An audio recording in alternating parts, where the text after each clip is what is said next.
Beneath our feet lie secrets older than memory, enigmatic ruins, forbidden tombs, and artifacts that seem to whisper of worlds far stranger than our own. Scattered across silent deserts, dense jungles, and forgotten coastlines are discoveries that defy logic, rewriting everything we think we know about human history. How did ancient craftsmen carve stone with machine-like precision? Why do distant civilizations, separated by oceans and centuries, share identical symbols and myths? And what hidden purpose lies behind objects that seem far too advanced for the age that created them? From eerie skeletal remains buried in unnatural formations to sealed chambers untouched for millennia, these mysteries challenge our understanding of who we are and who came before us. Some discoveries raise questions that scholars avoid, hinting at lost knowledge, vanished cultures, and truths that might be too unsettling to accept. Tonight, we open the door to the past and step into the unknown. So sit back, relax, and let's dive into the most bizarre archaeological discoveries that will give you chills. In the rolling countryside of northern Morocco, far from the noise of modern cities, an ancient circle of stones rises from windswept fields and golden grasslands. Known as Msoura, or the Msoura Dolmen, this enigmatic monument rests near the small town of Asila, not far from the Atlantic coast. The air here is quiet, broken only by the whisper of the wind and the distant call of birds. To approach the site is to step into another time, into a landscape that feels older than memory itself. At the heart of Msoura stands a massive central stone, towering nearly 5 meters tall. Around it, 167 stones form an elliptical ring more than 50 meters across. Their surfaces are weathered, scarred by age, and softened by centuries of rain and sun. Yet their arrangement is deliberate, mathematically precise in ways that seem at odds with their prehistoric origin. Archaeologists generally date the site to the 3rd or 4th millennium BC, placing it among the oldest megalithic structures in Africa and roughly contemporary with monuments in Britain, Portugal, and France. But unlike those more famous sites, Msoura has remained largely unknown, quietly guarding its secrets for thousands of years. Who built it? And for what purpose? Mainstream scholars suggest that Msoura may have served as a burial complex or ceremonial center for a local prehistoric culture. A mound once covered much of the inner area, hinting that a tomb may have stood at the core. Over time, erosion, looting, and weather stripped the mound away, leaving only the circle we see today. In this interpretation, Msoura would be another expression of humanity's early fascination with death, ancestors, and the cosmos, a sacred place where ritual and memory shaped the social life of a community. But Msoura does not surrender to simple explanations. The site seems aligned with astonishing precision. Some researchers have noted correlations with solar movements and astronomical markers. Were the stones placed to track the seasons, the solstices, the path of the stars? If so, the builders possessed not only strength and coordination, but knowledge of the sky, cycles of nature, and geometry on a grand scale. And if they could do this, what else did they know? Local legends complicate the story even further. In Moroccan folklore, Msoura is tied to the myth of the giant Antaeus, a figure said to have been defeated by Hercules.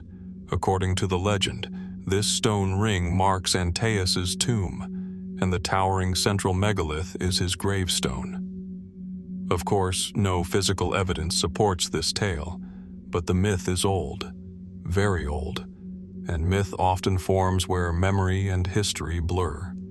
Could it echo a deeper truth, perhaps dimly recalling an ancient ruler, a lost culture, or a forgotten event? There are also more unconventional theories. Some researchers propose that Msoura is part of a broader network of megalithic sites stretching across North Africa and into Europe. The similarities in construction styles, upright stones, elliptical layouts, carefully aligned reference points, raise questions about cultural exchange in prehistory. Were early peoples communicating across vast distances? Could sailors or traders along the Atlantic coast have spread ideas, rituals, and architectural knowledge long before written history? Others suggest that Msoura's builders may have belonged to a civilization that predated the societies we currently recognize in the region, its memory erased by time, leaving only stones behind. This theory remains speculative, yet the monument's age and sophistication leave room for wonder. Standing at Msoura at sunset, when shadows lengthen and the stones glow with amber light, it becomes easy to feel that something profound once happened here, something we can sense but no longer grasp. Was it a temple, a tomb, a map of the heavens, a gathering place for rites now lost to history? Or could it be all of these at once? Today, archaeologists continue to study the site, but many questions remain unanswered. No inscriptions have been found. No definitive burial artifacts survive. The builders left no written record and no clear descendants to explain their vision. We are left only with the stones, their silent geometry, and a mystery that stretches back 5,000 years.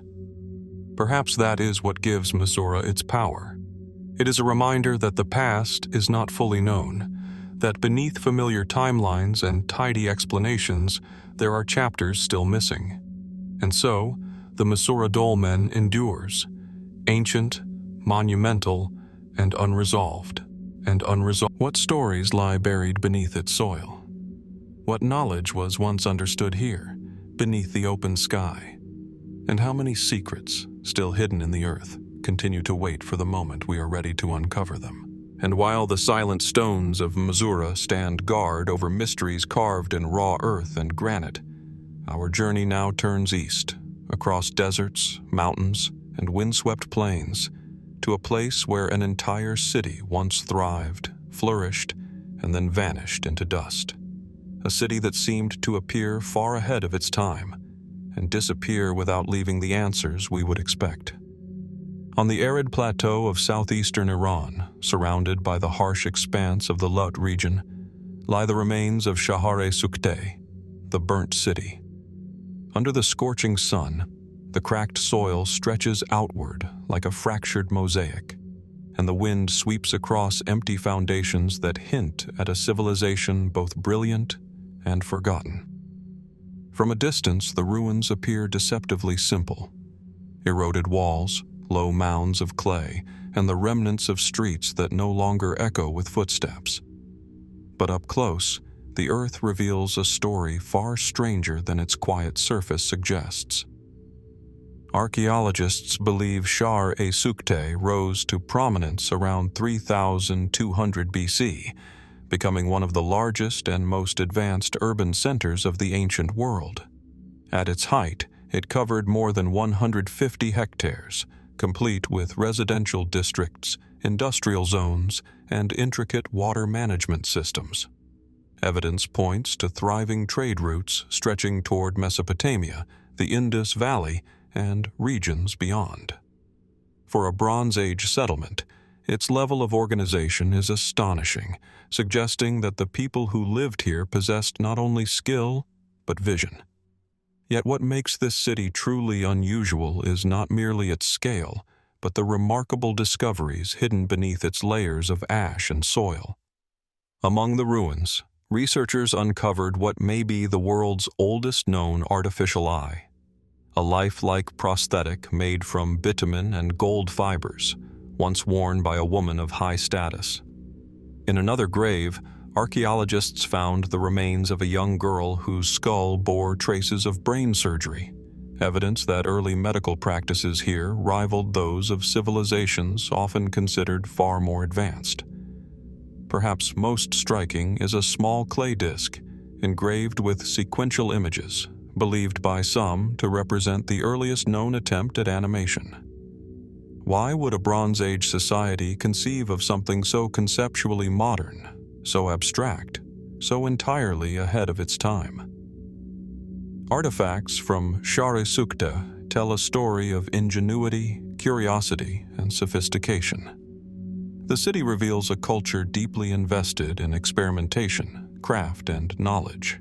Yet for all its brilliance, Shahr-e Sukhteh left behind no written language, no records to explain its achievements, its origins, or its sudden decline. How could a society capable of pioneering medicine, engineering, and intricate craftsmanship fail to preserve its own story? Mainstream explanations point to environmental pressures. Perhaps shifting rivers, drought, or disruptions in trade slowly strangled the city's lifelines, forcing its inhabitants to abandon it. The name Burnt City itself derives from multiple layers of ash discovered within the ruins, as though disaster had visited the settlement repeatedly. Yet even here, the puzzle deepens. There are no signs of war, invasion, or mass casualties. The fires that scarred Shahr-e Sukhteh appear almost selective, destructive, yet inexplicably precise. How could a catastrophe repeatedly target structures without leaving evidence of human conflict? This is where conventional history begins to give way to speculation. Some researchers suggest that Shahr-e Sukhteh was part of a broader cultural network, a missing link in a forgotten sphere of knowledge stretching across continents. Was this city a hub of innovation in an ancient golden age, its influence rippling silently across regions long before history acknowledged it?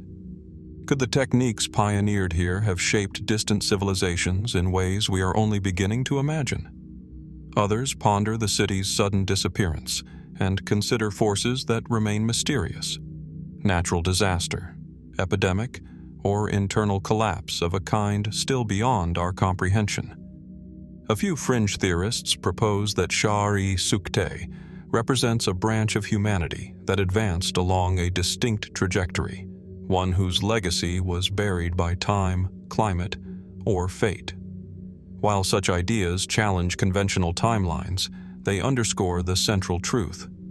The city defies easy categorization, resisting the tidy explanations historians often seek. Standing amid its ruins, the questions feel alive. The silence of the burnt city is not empty. It is weighted, filled with echoes of something unresolved. Its streets, once vibrant with life, now dissolve into lines of wind-swept earth. Yet every excavation, every careful brush across the soil, reveals treasures that complicate the narrative rather than clarify it. Why did a city so advanced leave behind profound achievements without context? How did its people master techniques centuries ahead of expectations? And what force ultimately extinguished such a thriving beacon in the ancient world? Today, Shahr-e Sukhteh remains a riddle embedded in desert clay, a reminder that history is neither linear nor fully known. Beneath its sands may lie answers still hidden, and perhaps questions we are not yet ready to ask. In this burned, wind-scoured landscape, the city continues to speak, quietly, insistently, inviting us to wonder, to imagine, and to acknowledge the mysteries that endure at the edge of human memory. And as the winds of Shahr-e Sukhteh fade into silence, its ashes, mysteries, and unanswered questions lingering in our thoughts, our journey turns west toward the ancient hills of Palestine. There, hidden within pale limestone ridges, lies a cavern that has guarded its secrets for hundreds of thousands of years. It is a place where the story of humanity stretches so far back that it blurs the line between who we were and who we would one day become. This is Qesem Cave. From the outside, it seems unremarkable, a dark break in the stone overlooking a rugged landscape shaped by time, wind, and weather. But stepping into the cave is like crossing a threshold into prehistory. The air grows cool, the light diminishes, and the ground underfoot is layered with sediment and charcoal, traces of lives lived, fires tended, and stories buried long before recorded history. Archaeologists believe Qesem Cave was occupied between 420,000 and 200,000 years ago, making it one of the most revealing prehistoric sites ever discovered in the region. Inside, the remains tell a story that is both familiar and extraordinary. Flint blades, long, sharp, and carefully crafted, suggest a specialization in stone tool production unseen elsewhere from this early period. Bones, scattered across the floors, show evidence of selective butchering of large animals, particularly deer, as if hunters and toolmakers were following a plan known only to them.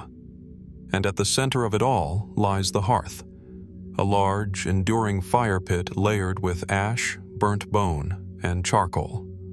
This was no casual flame. Generations returned to this fire, maintaining it, feeding it, and gathering around it, marking continuity across millennia. Fire, in this cave, was more than a tool. It was a point of community, a symbol of connection, a locus of shared experience. Yet the people who made and maintained this fire remain elusive. Their skeletal remains display traits that do not fit neatly into our familiar categories. They were not quite Homo sapiens, yet not entirely aligned with other known branches of early humans. Were they a transitional species, a regional variant, or a lost chapter in our evolutionary story? The cave offers tantalizing hints, but no definitive answers. Mainstream scholars interpret Qesem as a marker of significant behavioral advancement, planned hunting, food sharing, and the long-term use of habitation sites. Some evidence even suggests they stored bone marrow for later consumption, a practice implying abstract thought and the ability to plan for the future far earlier than previously believed. There is also evidence of heat-treating flint, a sophisticated process once thought to emerge tens of thousands of years later, hinting at technical knowledge and experimentation. Yet, not all mysteries fit neatly into accepted frameworks. Burn layers appear without obvious cause. Tools display refinement beyond expectations for the era, and patterns of cave usage suggest social rules, perhaps early cultural or even ritualistic behaviors. Did these people have structured roles within their groups? Seasonal routines? Stories shared by firelight that have been lost forever? Some researchers argue that Qesem Cave may have functioned as more than shelter, a central base camp for a stable, semi-sedentary community in a time when most humans still roamed widely. Others propose more speculative interpretations. Could this cave represent an experimental stage in human evolution, a lineage whose knowledge and practices vanished with its final inhabitants? And then comes the greatest enigma, the ending. After nearly 200,000 years of repeated occupation, the hearths grew cold, the flint blades were abandoned. The cave fell silent. There is no evidence of invasion, no signs of violent destruction, just an ending. Was it climate change, the migration of prey, or the arrival of new human populations that disrupted the balance? Or perhaps something entirely unimagined? The cessation of activity feels deliberate, mysterious, almost mournful. Qesem Cave remains suspended between what we can measure and what we can only imagine. Each artifact, each fragment of bone or tool extends our understanding of these ancient people, yet deepens the enigma. In the quiet of the stone chamber, it is possible to picture flickering firelight, hear the imagined murmur of conversation, and sense the complexity of minds long vanished. What knowledge did they hold that we have lost? What pivotal moments in human history are recorded only in layers of ash and bone? How many more secrets, still buried beneath centuries of sediment, wait to challenge everything we think we know about the origins of our own species?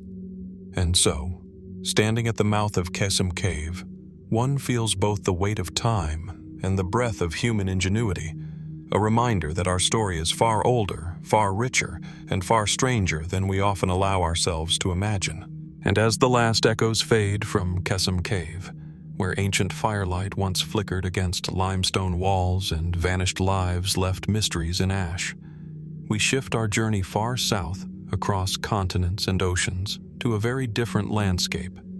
Here, in the eastern Cape of South Africa, the earth opens around a series of quiet freshwater springs.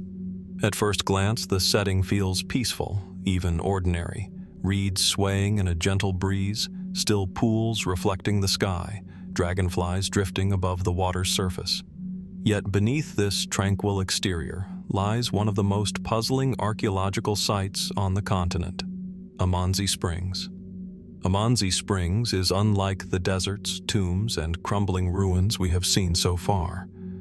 The story here is not written in towering stones or elaborate burials, but in waterlogged sediments that have preserved traces of the distant human past with remarkable clarity. Archaeologists working at the site uncovered stone tools and artifacts dating as far back as 250,000 years ago, placing Amanzi within a critical chapter of early human development. But what makes the site so intriguing is not simply its age. It is what those discoveries seem to imply about the people who once gathered here. Long before advanced civilizations rose and fell, long before writing or agriculture, early humans came to these springs.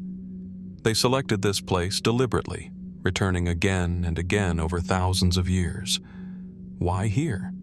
Why this very spot, when the prehistoric world was vast and untamed? The artifacts offer clues. Among the finds are finely made stone tools associated with the Middle Stone Age, implements far more sophisticated than what many scholars expected from such an early period. Some appear carefully shaped for cutting, scraping, and processing plants or animal hides. Others seem crafted for woodworking, an activity that rarely leaves evidence behind, but, if confirmed, would suggest planning, skill, and an understanding of resources in their environment. Mainstream archaeology suggests that Amanzi Springs may have been a workshop, a gathering place, or even a seasonal hub for communities living across the surrounding landscape. The constant presence of clean, fresh water made it a reliable waypoint in a world where survival depended on knowing where to find water. Yet the level of craftsmanship seen in some tools raises questions. Were these early humans sharing knowledge, teaching techniques, and passing down skills through generations? If so, then Amanzi was more than a watering hole. It was a center of learning. But there is something else, something harder to categorize. The tools at Amanzi Springs resemble certain advanced tool types found far away, in regions of East Africa and even the Mediterranean. Could this suggest ancient migration routes, cultural exchange, parallel innovation? Or is it simply coincidence? The similarities are striking enough that some researchers have wondered whether early humans were connected across much greater distances than traditionally believed. There are also environmental mysteries buried in the mud below the springs. Layers of sediment show unusual shifts in climate, water levels, and plant life. Did ancient people return here because the springs were stable when the surrounding world was changing?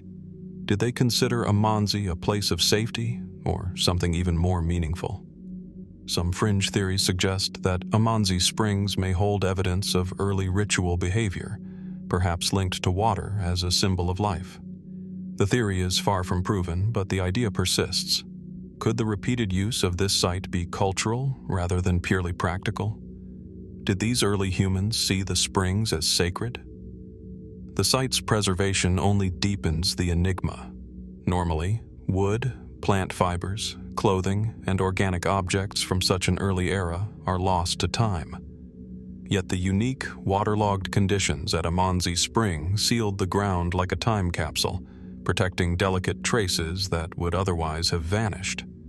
What else might still be hidden below the mud? Tools? Totems? evidence of structures or wooden technologies we no longer associate with this age. As with many ancient mysteries, the deeper archaeologists dig, the more elusive the truth seems to become. Some studies hint at technological leaps occurring here long before similar advancements appear elsewhere. Others argue that Amanzi Springs may force us to rethink the timeline of human innovation in southern Africa.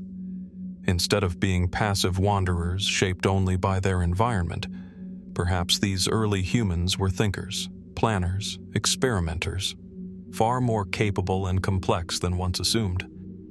Standing at the water's edge today, listening to the quiet trickle of the springs, it is difficult to imagine the hands that shaped those tools or the conversations that might once have taken place here. Yet the evidence remains, buried, waiting, challenging our assumptions with its silent presence. What drove these ancient people to return to Amanzi Springs for thousands upon thousands of years? What knowledge did they share here, beside these pools of still water? And how many more clues lie hidden in the depths, waiting for a future discovery to bring them back into the light? From the humid lowlands of southern Africa, where the strange finds of Amanzi Springs still linger in our minds, our journey now turns north, across seas, mountains, and continents, toward the sun-baked plains of the Iberian Peninsula. Here, just outside the modern city of Seville, lies a discovery that continues to stir fascination and unease in equal measure. Beneath the ochre soil of Andalusia rests a monumental tomb unlike any other, the Tholos de Montelirio. At first glance, it appears as just another Neolithic burial mound, part of the megalithic tradition that spread across Europe during the 3rd millennium BC. But stepping into its long, narrow stone corridor changes the impression immediately. The walls are lined with carefully arranged slabs, their surfaces smoothed and precise. The air feels dense, almost oppressive, holding a stillness so complete it seems intentional, as if the structure were designed to hold not only the dead, but the very weight of their silence. As the passage opens into a circular chamber, the true mystery of Montelirio reveals itself. Archaeologists uncovered a mass burial, more than 20 women, arranged with extraordinary precision. Their garments, painstakingly reconstructed from thousands of tiny beads, suggest a high-ranking class, perhaps priestesses, guardians, or members of some elite order. Remarkably, all appear to have been between 20 and 30 years old, and none shows signs of violent death. Why were these women chosen? Why were they placed together in eternal stillness? Nearby, in an adjoining chamber, lay a male figure believed to have been the central individual in this tomb. Beside him were finely crafted ceremonial blades and an astonishing abundance of ivory, sourced from lands far beyond Iberia. Montelirio, it seems, was not an isolated community.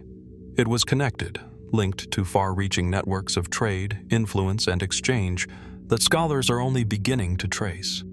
Yet, what transpired within this place? Chemical analyses reveal something unsettling: high traces of mercury in the bones of the women. In antiquity, mercury was sometimes used in rituals, but the concentrations found at Montelirio were so significant that many researchers believe the women were exposed over long periods, perhaps as part of ceremonial duties. Others propose a darker scenario, a form of ritual poisoning, whether voluntary or imposed, guiding them toward death as a passage into the afterlife. The tomb itself deepens the enigma. Embedded pigments, fragments of textiles, and symbolic carvings suggest that this was more than a burial site. It may have been a center of ritual activity, astronomical observation, and sacred knowledge. Its orientation aligns with solar cycles, as though the tomb's creators sought to bind their lives and their deaths to the rhythm of the sky. Still, fundamental questions remain. What worldview could drive an entire group of elite women to their deaths for a single burial event? Were they attendants of a revered leader, bound by oath? Were they members of a mystical order, believing in transcendence through sacrifice? Or were they victims of a rigid hierarchy, honored in death yet denied life? Some researchers draw parallels with other ancient megalithic cultures, suggesting a shared cosmology across vast regions. Others speculate about lost civilizations, forgotten cults, or esoteric knowledge now erased by time. The mercury, the ivory, the meticulous arrangement, the symbolic carvings. Do these indicate a belief system more complex than anything we have assumed of early European societies? Even the architecture invites curiosity. The Tholos structure, with its domed chamber and long, narrowing corridor, bears resemblance to designs found across distant lands. Is this coincidence, cultural diffusion, or something else entirely? Today, the Tholos de Montelirio sits quietly beneath the Andalusian sun, its secrets sealed within stone and soil. The women who rest there left no written record, no voice, no explanation, only beads, bones, pigments, and a silence heavier than the earth itself. We are left to wonder, what beliefs compelled a society to pour such devotion, sophistication, and symbolism into the work of death? What knowledge did they guard? What stories did they carry into eternity? And if we could stand among them for a single dawn, witnessing the rituals that once animated this chamber, would we glimpse understanding? Or would we confront a mystery that challenges everything we think we know about early European societies? The Tholos de Montelirio endures as a silent testament to human ingenuity, devotion, and enigma. A place where ritual, life, and death intersect, and where the past refuses to yield its secrets entirely. The mystery waits, observing, and refusing to speak. From the silent chambers of Montelirio, where ivory, mercury, and ritual left us questioning the minds of ancient elites, our path now bends eastward, across the Mediterranean and into the rugged highlands of central Anatolia. Here, amid windswept plateaus and the broken walls of a once great capital, lies another enigma. Not an entire city or monument, but a single object. Small, smooth, and strangely mesmerizing. A relic that might have been overlooked yet refuses to be ignored. This is Hattusa, the seat of the Hittite Empire. A city of kings, treaties, storm gods, and war chariots. Its gates once rang with the march of armies, and its temples echoed with the prayers of the devout. Among its ruins, beyond the carved stone lions, the monumental gateways, and the countless inscriptions, rests something unlike anything else. A perfectly polished block of gleaming green stone, sitting alone on the ancient floor as if waiting for a purpose long forgotten. The object itself is deceptively simple. It is not carved into a statue. It bears no inscriptions, no symbols, no text, no explanation. Just a smooth, deep green slab, placed carefully within the sacred precincts of the city. Sunlight glints off its surface, giving it an almost otherworldly glow, though its mineral identity remains debated. Even today, scholars cannot determine with certainty why it was placed here, or by whom. The stone lies within what is believed to have been a ceremonial area near the great temple complex dedicated to the Hittite storm god. Some archaeologists propose that it served as a ritual platform. Others suggest it may have been a symbolic offering, a foundation stone, or a marker of divine presence.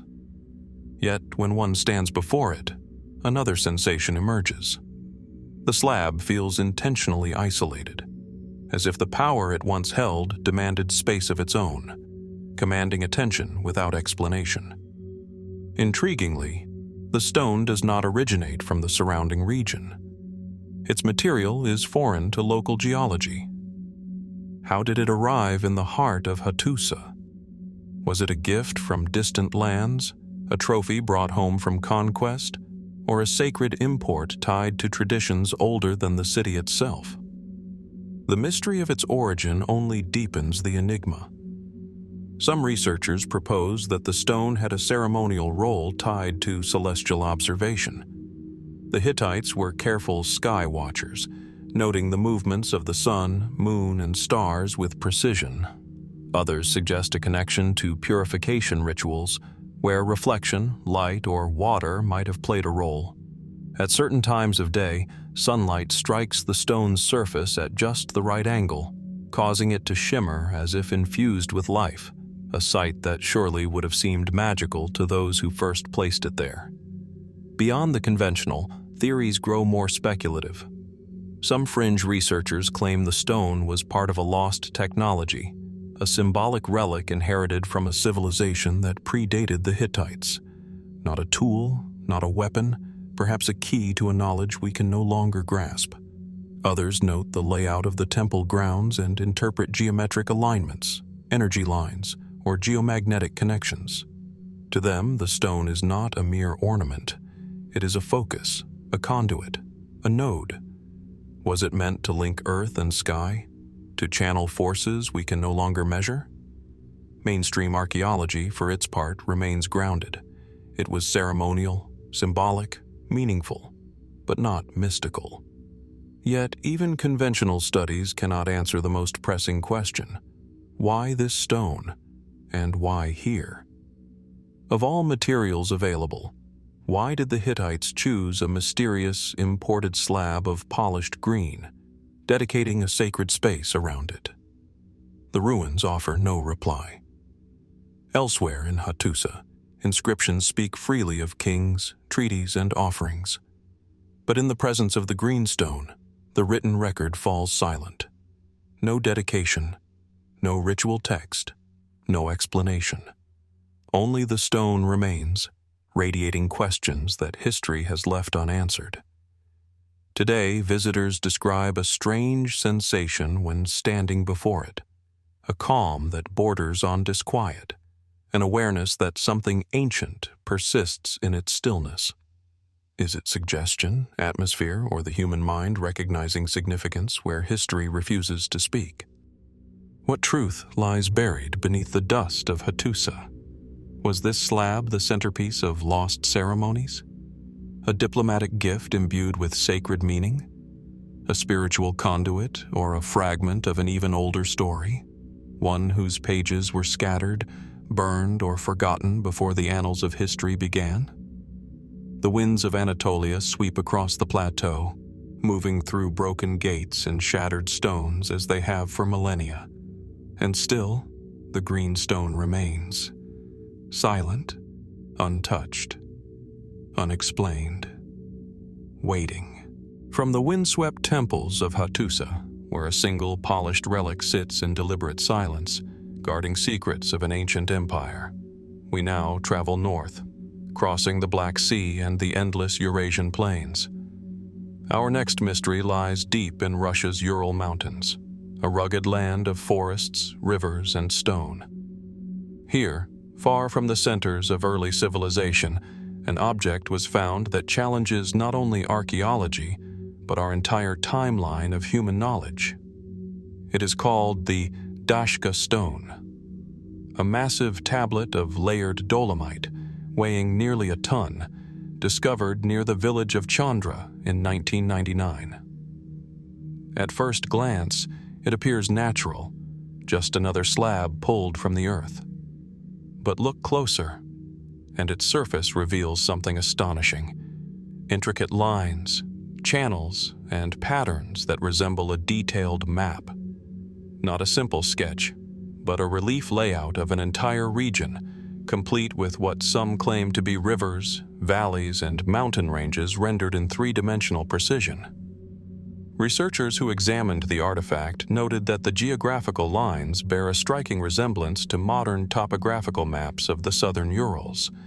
Yet the stone appears to be incredibly old, some estimates suggesting tens of thousands of years. If even a fraction of that is true, then who could have carved such accuracy so long before advanced mapping tools, flight, or satellite imaging? That is where the controversy begins. Mainstream archaeologists remain cautious. Most suggest that the patterns are either natural geological formations or later tool marks that have been misunderstood, but others are not so convinced. the alleged precision of the markings has fueled theories that range from the bold to the outright unbelievable. Could an ancient people, living long before known civilizations, have possessed knowledge equal to, or greater than, our own? And if so, where did that knowledge come from? Some Russian researchers proposed that the stone might represent an ancient cartographic system. Right-angled lines on the slab, which resemble modern grid coordinates, have deepened the debate. To some, this hints at a culture capable of advanced planning, surveying, and large-scale engineering. But why would such a culture leave behind a map carved in stone and nothing else? The mystery only grows when the stone's composition is examined. Reports claim it consists of multiple layers: dolomite, a ceramic-like material, and a third layer resembling an unknown glaze, as though intentionally engineered. A few researchers suggested it may have been crafted like an ancient composite, something far beyond what we associate with prehistoric artisans. Others dismiss this outright, insisting that geological processes could easily create layered formations that merely look artificial. And yet, the questions refuse to disappear. Was the Dashka stone a tool, a teaching device, a territorial record, or something more sophisticated? Perhaps a component of a larger system now lost to time. If the carvings truly represent a map, then the makers must have had not only aerial perspective, but also an understanding of scale, direction, and proportional measurement. No known culture in the region, at any period of accepted history, possessed such capabilities on this level. More speculative interpretations reach even further. Some fringe theorists have claimed the map shows traces of ancient hydraulic systems, channels they believe could reflect prehistoric irrigation networks, or even massive landscaping projects. A few go as far as to argue that the slab is evidence of a forgotten civilization wiped from memory, perhaps by a sudden catastrophe or the slow erasure of time. There are even those who leap beyond human history entirely, suggesting the work of beings not of this world, or survivors of an antediluvian age. These notions sit well outside mainstream science, yet they persist, fed by the stone's silent refusal to yield definitive answers. To this day, the Dashka stone is not widely studied, and its whereabouts and documentation remain frustratingly limited. Without broader access, peer review, or international analysis, the artifact exists in a strange limbo, too detailed for some to ignore, too uncertain for others to accept. And so it sits, like a riddle carved in stone. If it truly is a map, then who mapped it? When? And for what purpose? Is it the work of a forgotten culture that rose and fell without leaving anything else behind? Or is it simply a geological coincidence that teases the human imagination, tempting us to see intention where there is only chance? The forests of the Urals keep their secrets, as they always have.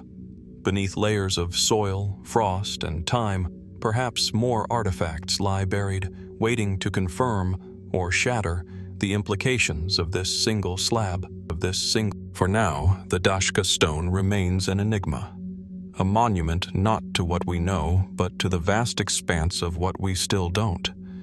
And one cannot help but wonder, if this is just one fragment, what else might be hidden beneath the mountains and valleys it seems to depict? If a single carved slab can challenge our understanding of history, then what might an entire landscape of impossible stonework suggest?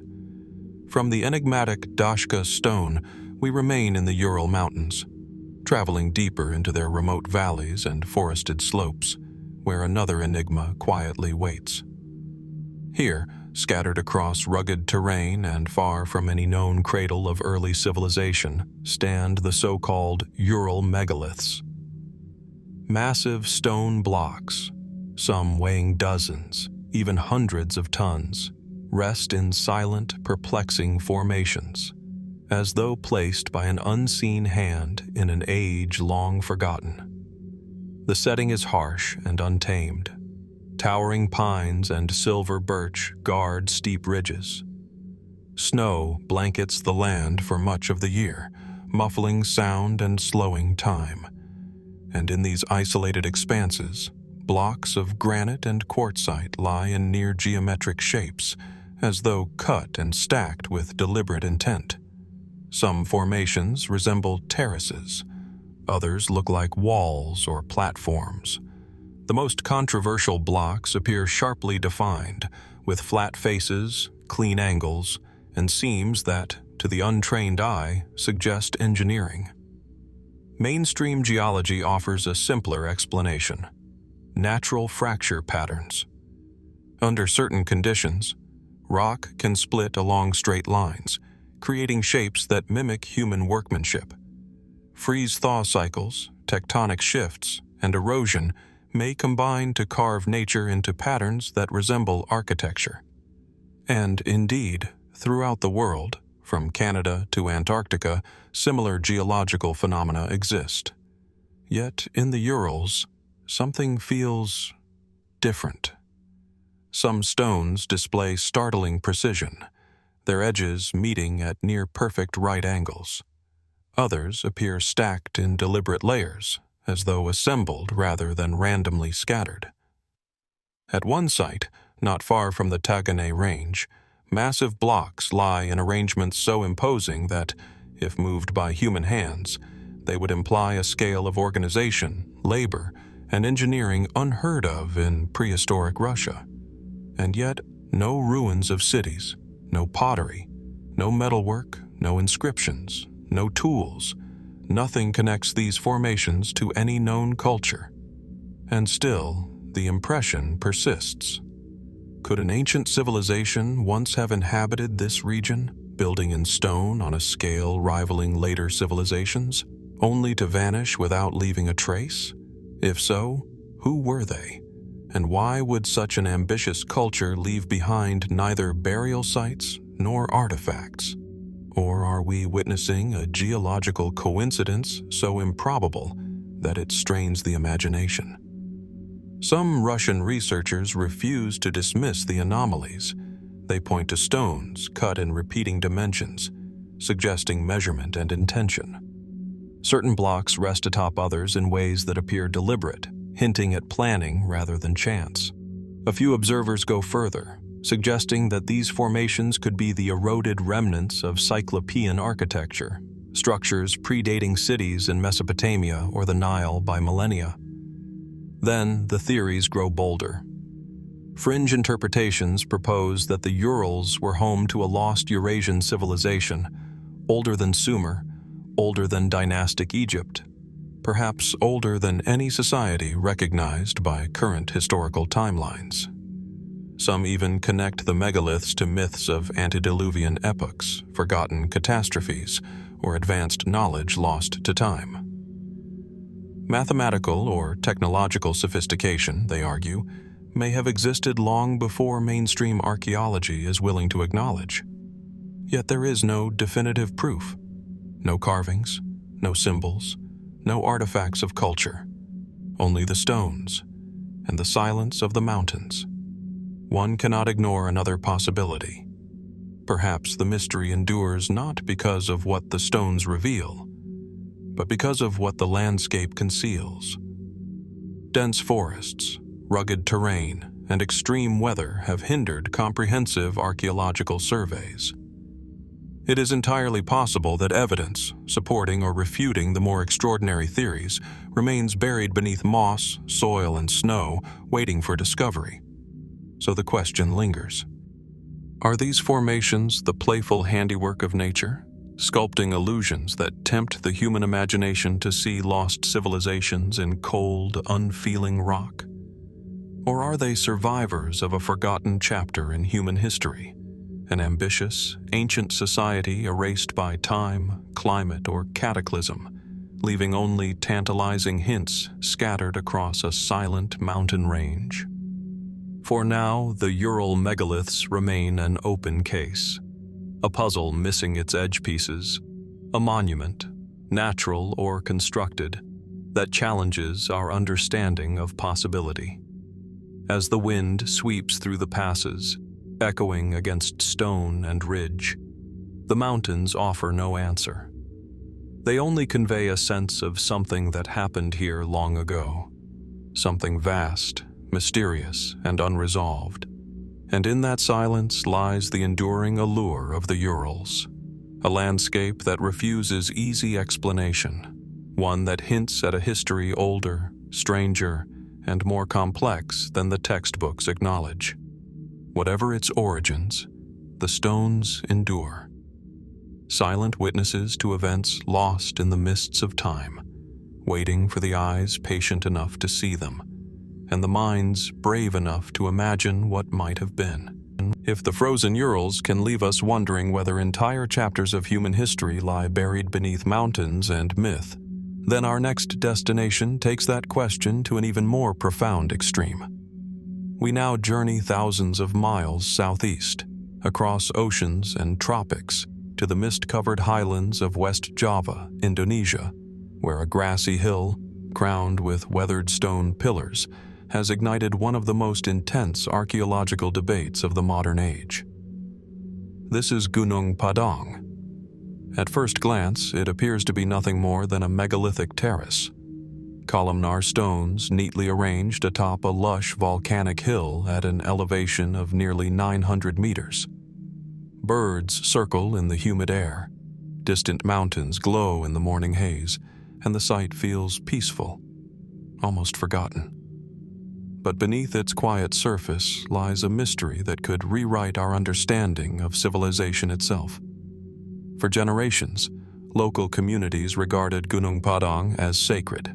Its name, often translated as Mountain of Enlightenment, echoes old legends of ancient kings, spiritual retreats, and vanished epics. Archaeologists first recorded the site in the early 20th century, noting its terraced layout and basalt pillars arranged in geometric patterns. Initial studies placed its construction around 1500 to 500 BC, roughly in line with other megalithic traditions across Southeast Asia. But then, discoveries began to complicate the story. Excavations and geophysical surveys in the last decade revealed that what sits on the surface may be only the final layer of something far older. Beneath the visible terraces, researchers detected additional structures, walls, chambers, and layers that descend deep into the hill. Some scientists now argue that Gunung Padang is not a natural formation adorned by megaliths, but an enormous, man-made pyramid concealed within a mountain of earth and rock. The implications are staggering. Radiocarbon samples from some of the buried layers have produced dates as old as 20,000 to 25,000 BC, long before the accepted rise of agriculture, cities, or monumental architecture anywhere on Earth. If these findings are accurate, then Gunung Padang may represent a construction project older than Göbekli Tepe, older than Jericho, older than any known monumental site ever discovered. But here is where the debate sharpens. Many archaeologists remain skeptical of the extreme dates, arguing that the deeper layers could be natural formations later modified by humans. They caution that radiocarbon dating of soil and organic material does not automatically translate to a construction timeline. To them, Gunung Padang may still be a remarkable megalithic site, but not one that upends the global chronology of civilization. And yet, the image that continues to emerge below the surface is difficult to dismiss. The internal structures appear engineered, with stonework arranged in patterned orientations. Core samples suggest that the buried layers are composed not of random volcanic rubble, but of stone blocks stacked and filled, then covered, restored, and built upon across multiple construction phases. If that is true, then who built the earliest layers? And why did they bury their work instead of leaving it visible? Some researchers propose that Gunung Padang could have been a long-term sacred complex, expanded over thousands of years by different cultures, each adding to what came before. Others venture further, asking whether an advanced Ice Age society could have arisen in Southeast Asia during a period when mainstream history assumes humanity possessed only rudimentary tools. More speculative theories speak of lost continents, cataclysmic floods, and civilizations erased by sudden climate change. Indonesia, after all, sits atop what was once part of the vast and now submerged Sunda Shelf, land that would have been exposed during the last ice age. Could Gunung Padang be a surviving fragment from a forgotten world, built before rising seas and volcanic eruptions wiped it from memory? The site offers no inscriptions, no written language, no obvious iconography, only stones upon stones, stacked, buried, and aligned with persistent intention. So we are left with a provocative puzzle. Is Gunung Padang a megalithic shrine built in the last few thousand years, its deeper layers misunderstood? Or is it, as some claim, the oldest pyramid on Earth, evidence of a civilization far more ancient and capable than we have ever imagined? The hill remains still, crowned with basalt pillars that overlook a sweeping valley. Mist drifts through the terraces, the forest presses at its edges, and somewhere beneath those layers, whether natural or constructed, lies an answer that continues to elude us. Perhaps future excavation will settle the debate, or perhaps Gunung Padang will guard its secret for generations to come. From the snow-frozen ridges of the Ural Mountains, where stone blocks of mysterious origin raise questions about lost civilizations, we travel now to a very different realm, the warm shallows of the Mediterranean, just off the coast of what today is Palestine. Beneath the waves, an ancient village sleeps. The waters are calm, the seafloor gentle, and here lies Atlit-Yam. Imagine diving down into clear water, descending 8 to 12 meters beneath the surface, past shimmering shafts of sunlight, until you arrive at a stone circle, a well, and the frame of rectangular houses preserved on the seabed. The settlement covers several hectares, once resting on dry land, but now submerged 200 to 400 meters offshore. Researchers propose that it was occupied around 6,900 BC to 6,300 BC, a time when the Neolithic world was just beginning.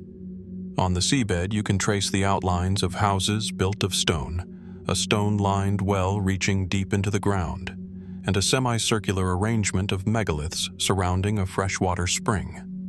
The well is especially remarkable. It stands as the earliest known constructed water well in the region, built with dry stone walling, sunk into the sediment.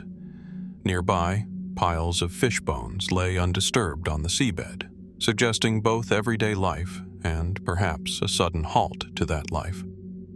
This is no ordinary sight. The people of Atlit-Yam combined farming, herding, fishing, and gathering. They were among the first coastal communities to exploit marine resources in such a systematic way. Seeds of emmer wheat, wild grapes, lentils, and almonds were found alongside goat and cattle bones, revealing a mixed economy bridging land and sea. Yet for all the sophistication, the end came swiftly.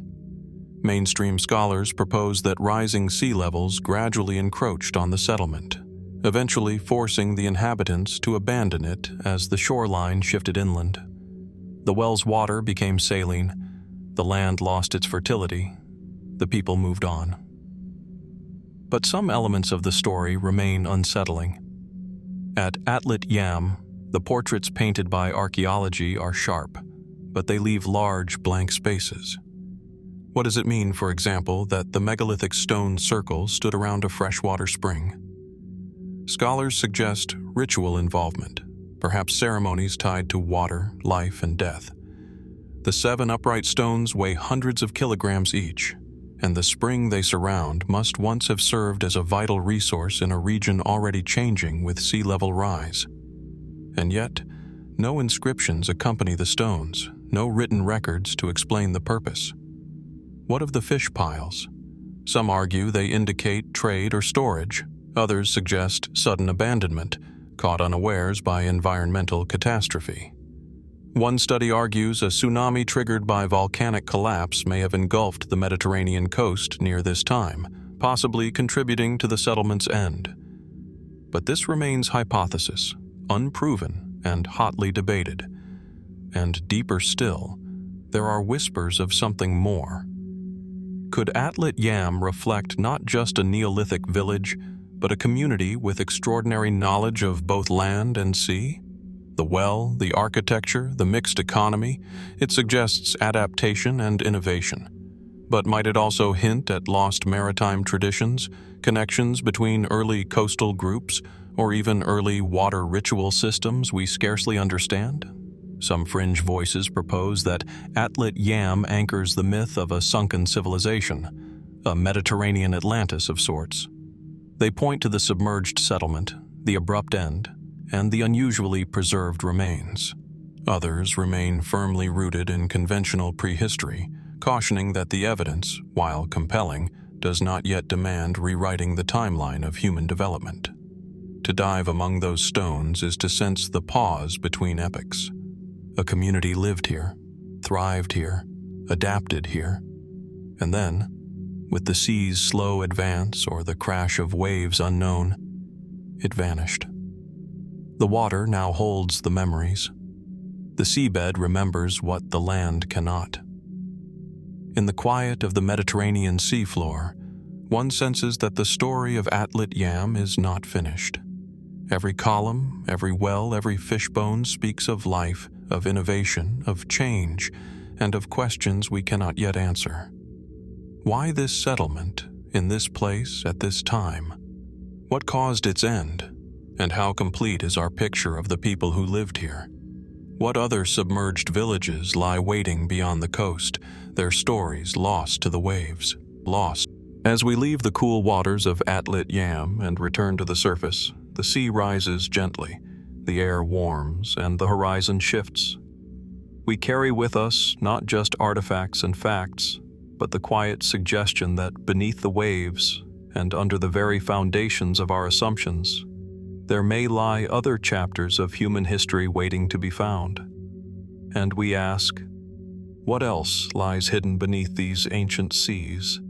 And how many civilizations, half-remembered or unremembered, await our discovery? From the silent world beneath the Mediterranean, where the vanished village of Atlit-Yam still sleeps beneath the waves, we now journey across the ocean toward the soaring mountains and cloud-laden valleys of northern Peru. Here, between ridges that disappear into mist and forests that hide more than they reveal, stands a remote town with a secret carved into stone. In Jalca, an ancient frieze stares back through time, its strange imagery whispering of cultures, beliefs, and events that seem to defy simple explanation. At first sight, the setting feels unassuming. A rustic Andean settlement, windswept and isolated, touched by centuries of quiet life. Yet within the heart of the town, embedded in old church walls and weathered earth, lie carved reliefs unlike anything else in the region. The frieze, attributed to a culture older than the Chachapoya, depicts enigmatic figures arranged in patterned repetitions, their shapes echoing serpents, masks, or perhaps beings now forgotten. Some designs resemble feline elements, others appear geometric, almost coded, as if part of a visual language that modern eyes can observe but not decipher. Mainstream historians place the friez's origins centuries before the Spanish arrived, suggesting that the people who carved it belonged to one of the early Andean societies that thrived in these mountains. The Chachapoya, sometimes called the Cloud People, are often linked to the region, but stylistically, the Jalca frieze does not fully match known Chachapoya artwork. Instead, it hints at influences or ideas that may predate them, leading to questions about who lived here first and how far back these symbols truly reach. What purpose did the frieze serve?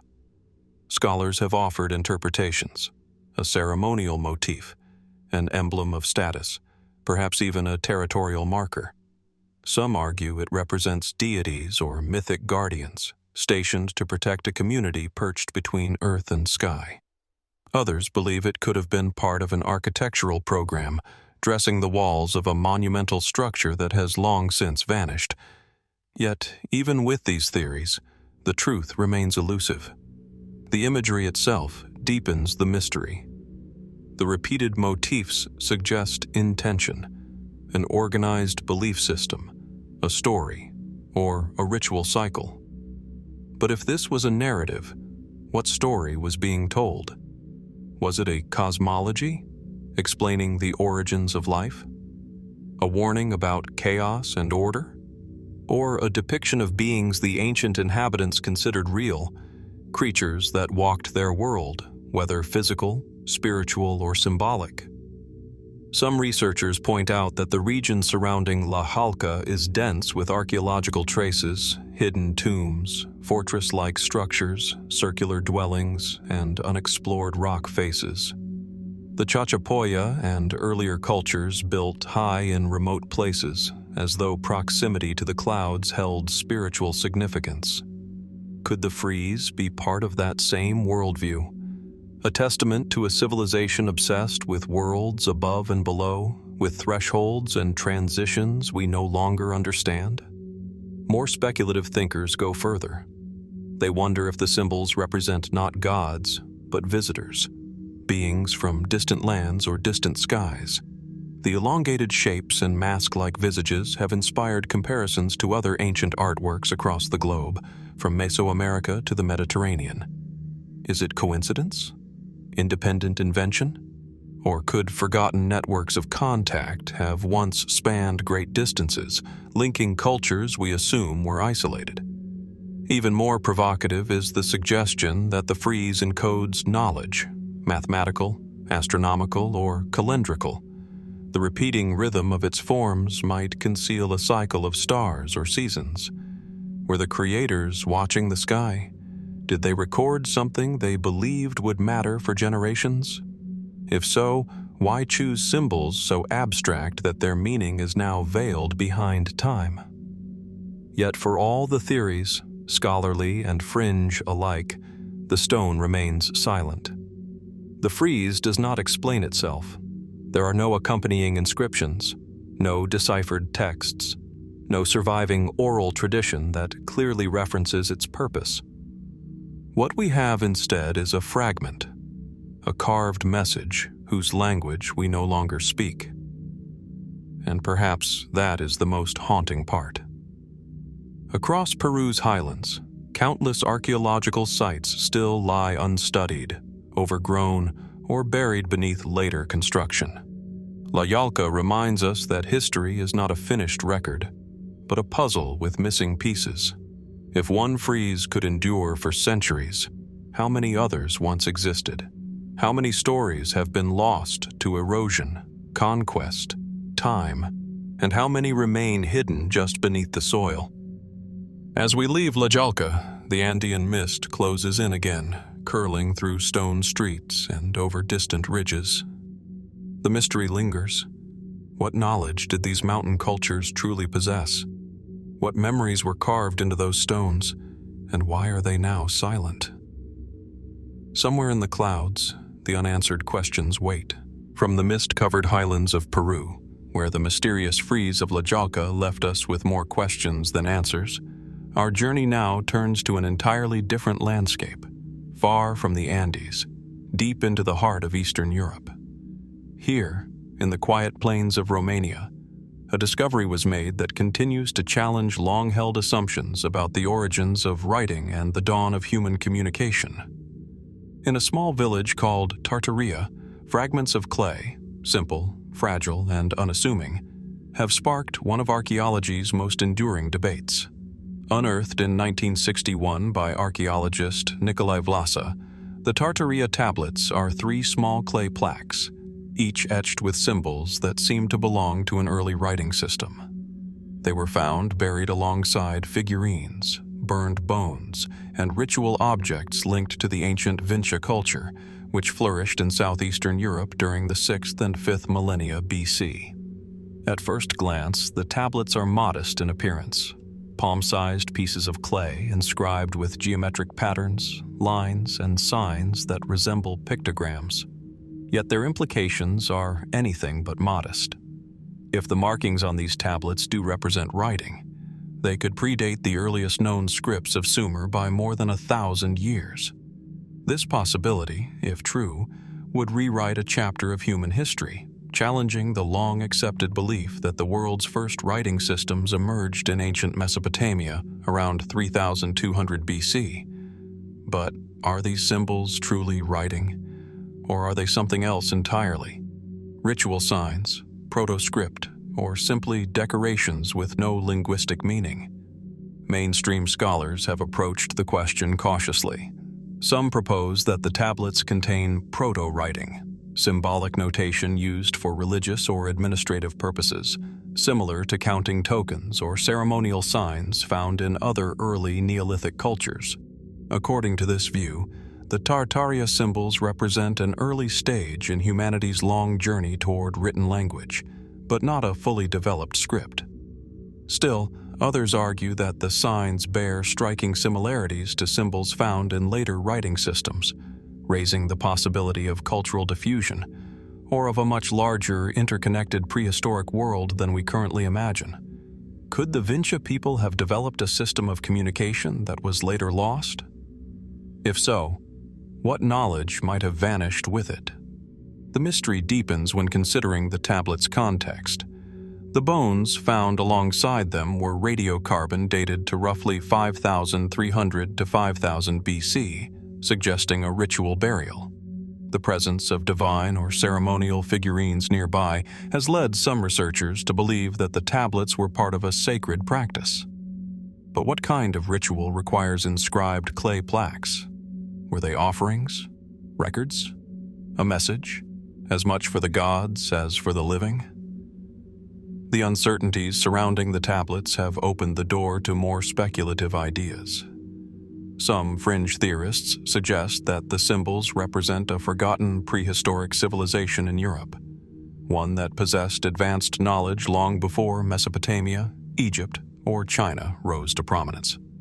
Others take a different route, wondering whether the tablets preserve a message about astronomical cycles, migrations, or spiritual beliefs now lost to time. There is even a controversial question at the heart of the debate. Were the tablets genuinely ancient, or could they have been influenced by later writing traditions before being deposited at the site? Because the tablets were fired, perhaps not during the Neolithic but after excavation, some scholars argue that the dating of surrounding bones does not conclusively prove the age of the inscriptions themselves. Were the bones and tablets placed together at the same time in antiquity, or could the assemblage be more complex than it appears? The Tărtăria tablets confront us with a puzzle full of missing pieces. They offer no translation, no bilingual key, and no accompanying narrative to explain their purpose. They stand alone, as mute and mysterious today as on the day they were discovered. And yet, their silence is precisely what gives them their power, for in that silence lies possibility. Did the roots of writing reach deeper into prehistory than we once believed? Was southeastern Europe home to a forgotten tradition of symbolic knowledge, now erased by time? Or are we simply projecting meaning onto marks we cannot yet interpret? As the tablets rest in their glass case, scholars continue to debate, analyze, and compare, hoping that one day a breakthrough will unlock their message. But until then, the Tărtăria tablets remain an open question, one that invites us to reconsider what we think we know about the first storytellers of our species. And so, our path continues.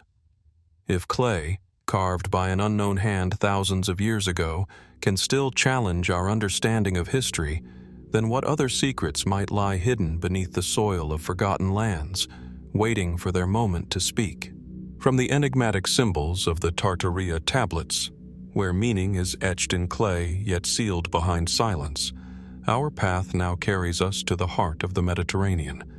The winds change, the landscape shifts, and on the island of Sardinia, beneath a sweeping sky of brilliant blue, an ancient platform rises gently from the earth like the memory of a forgotten world.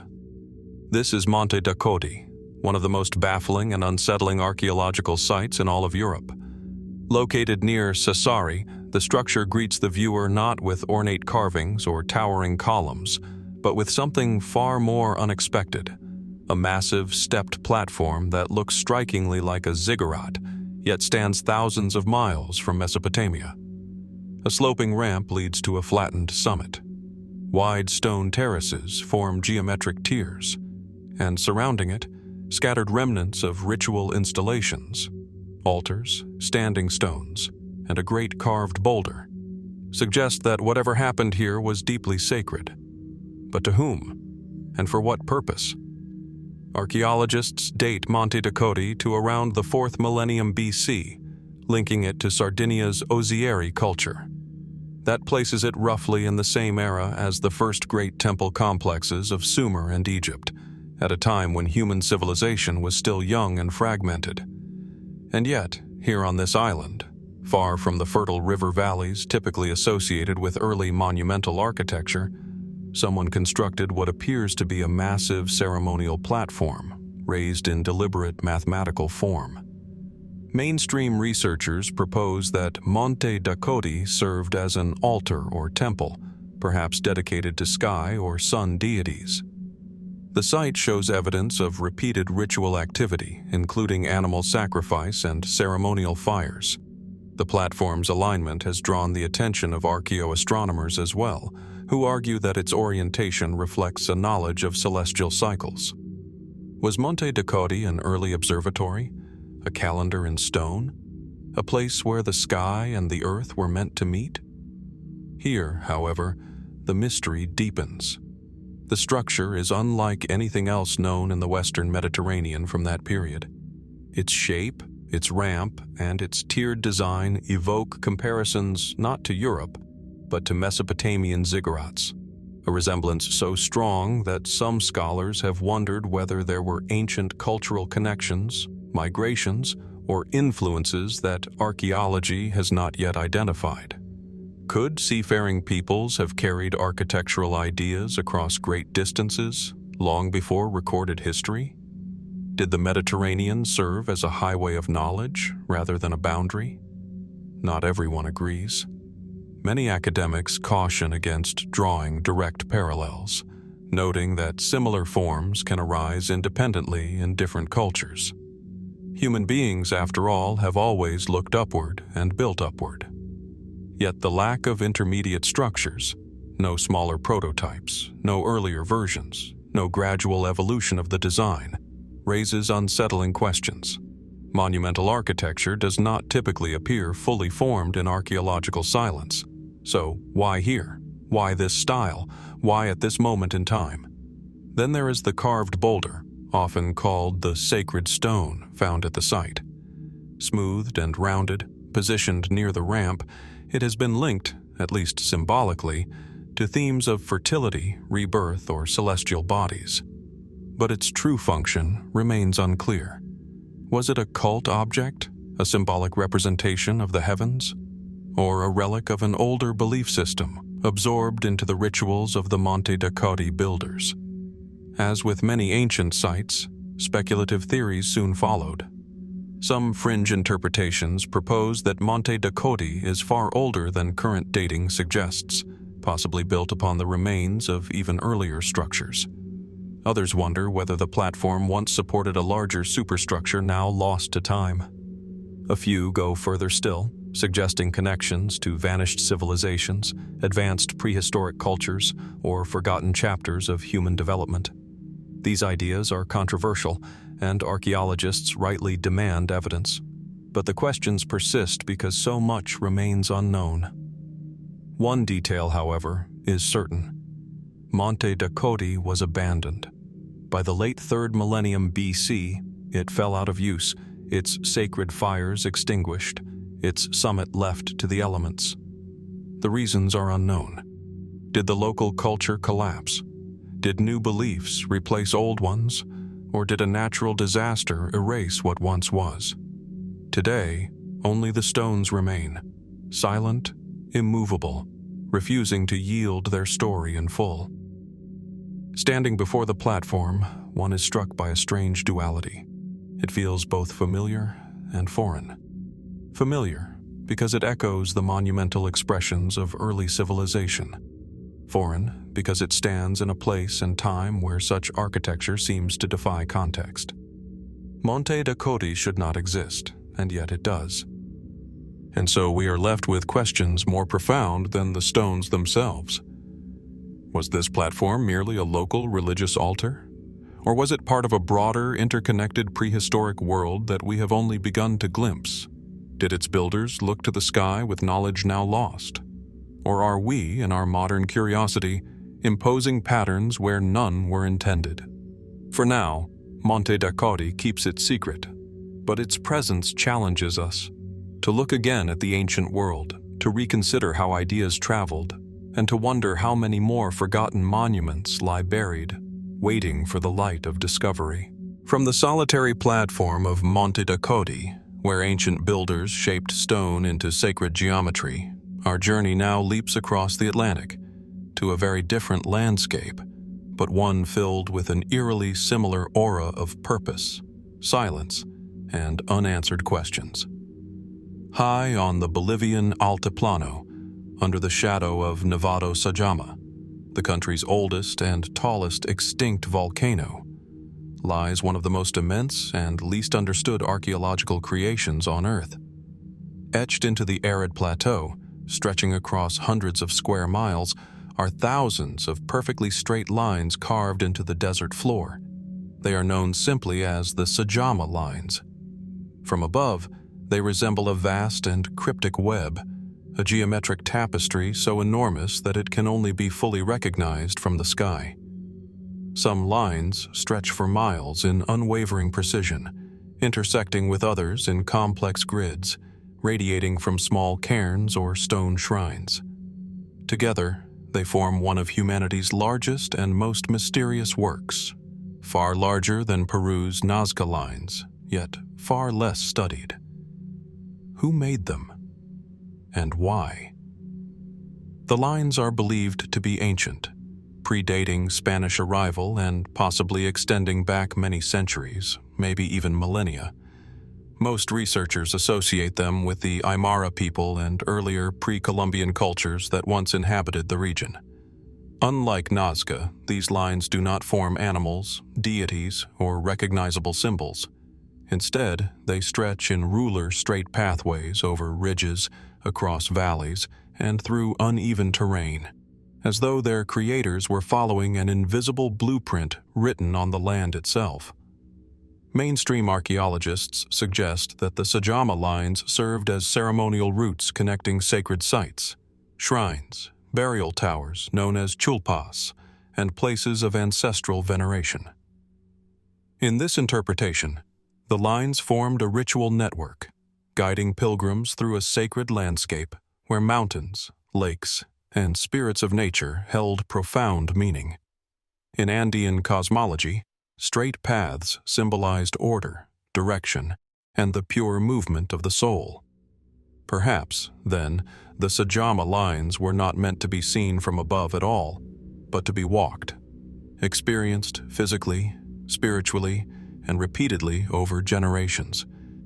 Yet even this explanation raises unsettling questions. The sheer scale of the network is staggering. Estimates suggest there may be more than 15,000 lines, some stretching over 10 or 20 miles, all remarkably straight, even where the terrain twists and rises. How did ancient people, working without modern surveying tools, achieve such flawless alignment across such distances? Why commit so much labor to paths that reveal no obvious pattern at ground level? This is where the mystery deepens, and where speculation begins to take root. Some researchers have proposed astronomical connections. Could the Sajama lines align with solstices, star paths, or the movements of constellations revered by ancient Andean cultures? Others have wondered whether the lines might mark underground water sources or map forgotten territorial divisions. These ideas remain unproven, but they reflect the mounting sense that the lines held a meaning far more complex than simple footpaths. More speculative voices have gone further, suggesting comparisons to global mysteries, They note that sacred line networks appear in many ancient cultures, from the Nazca Desert to the ley lines of Europe to Native American spirit trails. Is this merely coincidence? Or did early civilizations share a symbolic language of landscape and geometry that we no longer understand? A smaller group of fringe theorists have offered even more provocative possibilities. Some suggest the lines may be remnants of a lost civilization with advanced surveying knowledge, or that they once formed a massive geoglyphic code only visible from high above. Others wonder whether the lines are evidence of an ancient effort to map or organize the natural world on a continental scale. There is no solid evidence for such claims, but the very existence of the Sajama lines keeps these possibilities alive, because so few definitive answers have been found. Complicating matters further is the desert itself. Over centuries, wind and erosion have softened many of the lines, while others remain astonishingly clear. No written records accompany them. No single culture has taken credit. The landscape, vast and empty, guards its enigma with silence. Standing on the plateau, the air thin, the horizon endless, one feels something that is difficult to put into words. The lines move with purpose, but without message. They connect, but do not explain. They speak of intention, but not of meaning. And so we are left to wonder, were the Sajama lines pathways for the living, or guides for the dead? Were they a map of the heavens, a chart of the earth, or a grand expression of spiritual order? Did their creators understand something about space, alignment, and energy that modern minds have forgotten? The wind sweeps across the plateau, the lines stretch on, and the mystery endures, waiting, perhaps, for the moment when we are finally prepared to understand what they were meant to reveal. Under the fading echo of ancient footsteps across Bolivia's vast plateaus, our journey now drifts eastward toward the waters of the Pacific, where a very different kind of mystery sleeps beneath the waves. There, at the far edge of the Ryukyu archipelago, past quiet fishing villages and shorelines carved by storms, lies the small island of Yonaguni. Its cliffs stand rugged and solitary against the ocean winds. But it is what lies below them that has puzzled researchers, divers, and historians for decades. Beneath the turquoise surface, just a few meters under the breaking waves, an immense geometric structure rises from the seabed. Massive platforms, tiered steps, and sweeping angular walls that appear almost too precise, too deliberate, to be the work of nature.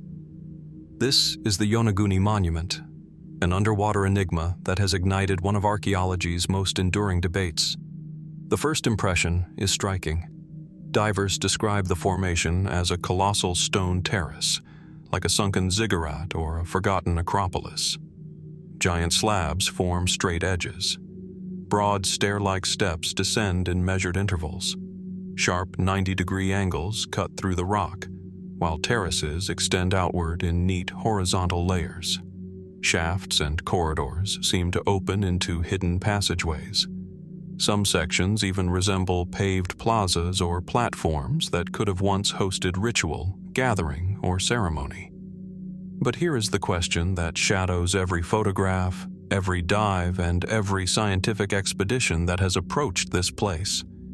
Is Yonaguni a natural geological formation shaped by erosion, or the submerged ruin of a civilization lost to time and rising seas? Mainstream geologists point to what is known as jointed sandstone. This type of rock can fracture in clean, straight lines, creating formations that appear artificial even when shaped only by water, pressure, and time. According to this explanation, the Yonaguni Monument is a coincidental masterpiece of nature, an illusion of architecture formed by tectonics and currents, magnified by human imagination. Yet others are not convinced. Marine archaeologists who have studied the site argue that certain features are difficult to explain through natural processes alone. They highlight what appear to be tool marks. They point to near-perfect right angles, pillars, and terraces that seem to follow a coordinated layout. They note the presence of what looks like a roadway and a structure resembling a stepped pyramid, patterns that suggest intentional design. If the monument is man-made, then another mystery emerges: who built it and when? Some researchers propose a date as early as 8,000 to 5,000 BC, an era when sea levels were lower and the area that is now submerged would have been dry land. But if people were already cutting megalithic architecture on this scale so long ago, it would rewrite major parts of human history. This would place Yonaguni among the oldest known monumental structures on Earth, predating the pyramids by millennia. More speculative thinkers go even further. They compare Yonaguni to legends of lost civilizations, echoes of advanced ancient cultures swallowed by natural catastrophe, like those told in myths across the world. Others connect it with stories of Lemuria or Mu, imagined continents said to have vanished beneath the ocean. Though these theories cannot be verified, they persist for a reason. The site itself looks like the remnant of something purposeful, something made. And even the natural formation theory contains room for mystery. If the rock was shaped by nature, could ancient people later have modified it, carving or enhancing features for ritual or habitation? Could Yonaguni be both natural and artificial? A hybrid site that blurs the line between geology and human design? Visibility underwater only adds to the intrigue. Light refracts, shadows shift, edges sharpen and soften as currents move. What a diver sees in one moment can feel architectural, then in the next, geological. The monument becomes a canvas for the mind, inviting interpretation, demanding questions, refusing to yield certainty. Some Japanese researchers have argued for full recognition and protected status, hoping future studies will uncover definitive answers. Others maintain that until conclusive evidence, such as carvings, artifacts, or tools, is discovered in direct association with the structure, Yonaguni must remain a geological wonder, not an archaeological one. And so the monument waits. Season after season, storm after storm, it sits beneath the restless sea, unchanged, unclaimed, unresolved. Was it once a place where ancient feet climbed stone steps, now drowned? Did voices echo through corridors now filled with silence and drifting silt? Or is it a monument not to civilization, but to nature's own astonishing geometry? The ocean knows, but it keeps its secrets well. As we leave the submerged terraces of Yonaguni behind and rise once more toward the surface, we are left with a lingering question, one that will follow us into the next mystery. How much of our past still lies hidden, waiting in the deep, just beyond the edge of what we think we know? From the silent, wave-carved ruins of Yonaguni, where submerged terraces vanish into the blue, our journey now returns to land, yet the mystery does not lighten. We rise from the ocean's depths to the mist-covered highlands of Southeast Asia, where another puzzle awaits. Here, on the Shengkoang Plateau of Laos, rolling green hills stretch toward a distant horizon, quiet and open, interrupted only by scattered clusters of massive stone jars, hundreds of them, standing alone in fields, valleys, and mountain slopes. Weathered, solemn, and impossibly heavy, they stare across the plains like ancient sentinels, keeping a silent vigil over a secret no one has fully unlocked. This is the Plain of Jars, one of the world's strangest archaeological landscapes. The jars themselves are astonishing in their scale. Some stand nearly 10 feet tall, others weigh several tons.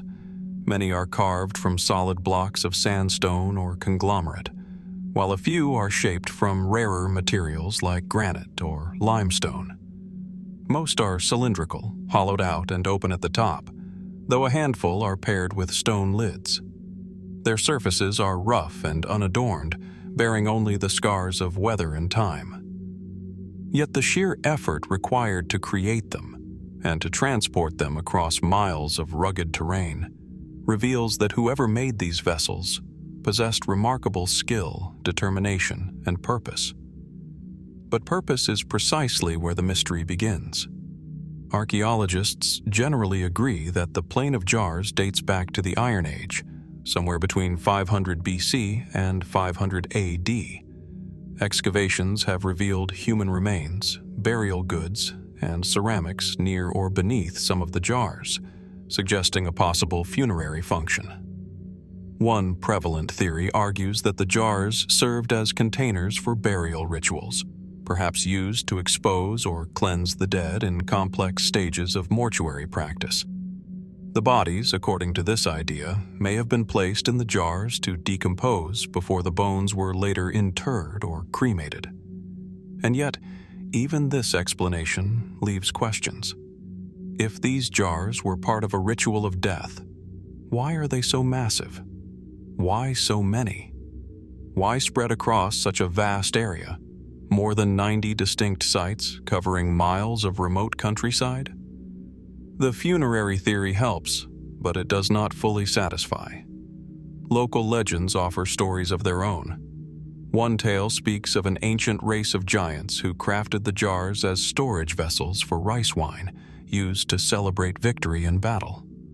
Another claims the jars belonged to a great king who brewed and stored drink for a 1,000-day feast. Folkloric? Certainly.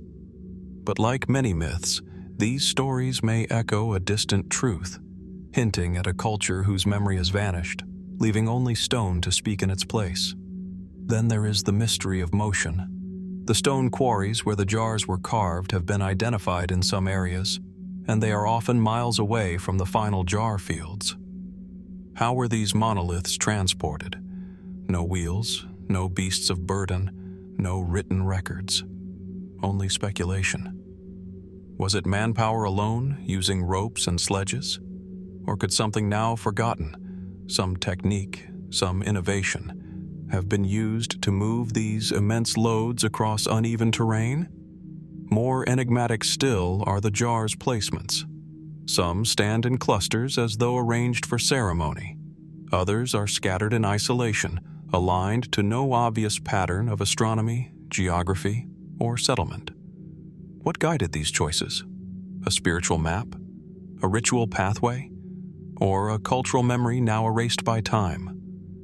The landscape adds another layer of silence. For decades, large portions of the Plain of Jars remained inaccessible, not because of age, but because of war. During the 20th century, the region became heavily contaminated with unexploded ordnance, making excavation dangerous and slow. Even today, teams continue the painstaking work of clearing the land, inch by inch. This tragic modern chapter has delayed research, leaving vast stretches of the ancient site still unstudied, perhaps still hiding answers beneath the soil. Some researchers have wondered whether the jars could be connected to long-distance cultural networks, part of a broader tradition of megalithic funerary practices that stretched across prehistoric Asia. Others suggest that the jars mark territory, migration, or trade routes now forgotten. More fringe theories speculate about lost civilizations or unknown technologies, proposing that the jars served purposes beyond the funerary or ceremonial, tools of navigation, astronomical markers, or even resonance structures designed to channel sound or energy. There is no evidence for such claims, but the mystery of the jars endures in part because they leave so much room to wonder. Walk among them at sunrise and the strangeness settles into your bones. A soft mist hangs low over the grass. Wind drifts through the hollow openings, creating faint, breath-like tones. The jars stand motionless, half sunken, half revealed, as if waiting for something, or remembering something humanity has long forgotten. Were they monuments to the dead, vessels of the living, or relics of a culture whose story was buried before it could ever be written? As we leave the plain of jars behind, one thought lingers. Perhaps the mystery remains not because we lack evidence, but because some past worlds were never meant to be fully understood. Some histories whisper, but never speak. From the windswept plains of Laos, where silent jars keep their unbroken vigil over mysteries of life and death, our path now turns northeast, across mountains, rivers, and centuries of forgotten time. As the landscape shifts, so does the nature of the enigma. We leave behind a world of stone and step into a world of bronze, cast in fire, shaped by vision, and unlike anything found elsewhere in ancient Asia. Our journey arrives in the Sichuan basin of China at a place called Sanxingdui. Here, near the city of Guanghan, archaeologists made a discovery so startling that it challenged long-held assumptions about early Chinese civilization. Beneath layers of earth, sealed away for more than 3,000 years, stood a cultural legacy entirely its own, magnificent, eerie, and otherworldly. The most haunting artifacts among them, the Sanxingdui masks. Imagine standing inside one of the excavation pits. The air is cool, the soil dark and soft, the light diffused through protective tents overhead. You look down, and emerging from the dust are faces, elongated, stylized, cast in bronze and gold. Their features are exaggerated, enormous almond-shaped eyes, jutting noses, wide mouths, and in some cases, towering curved headdresses that rise like horns or wings. Though frozen in metal, they radiate an uncanny intensity. They do not look like portraits of ordinary humans, and perhaps that is the point. Mainstream scholars date Sanxingdui to around 1200 to 1000 BC, placing it within the Bronze Age.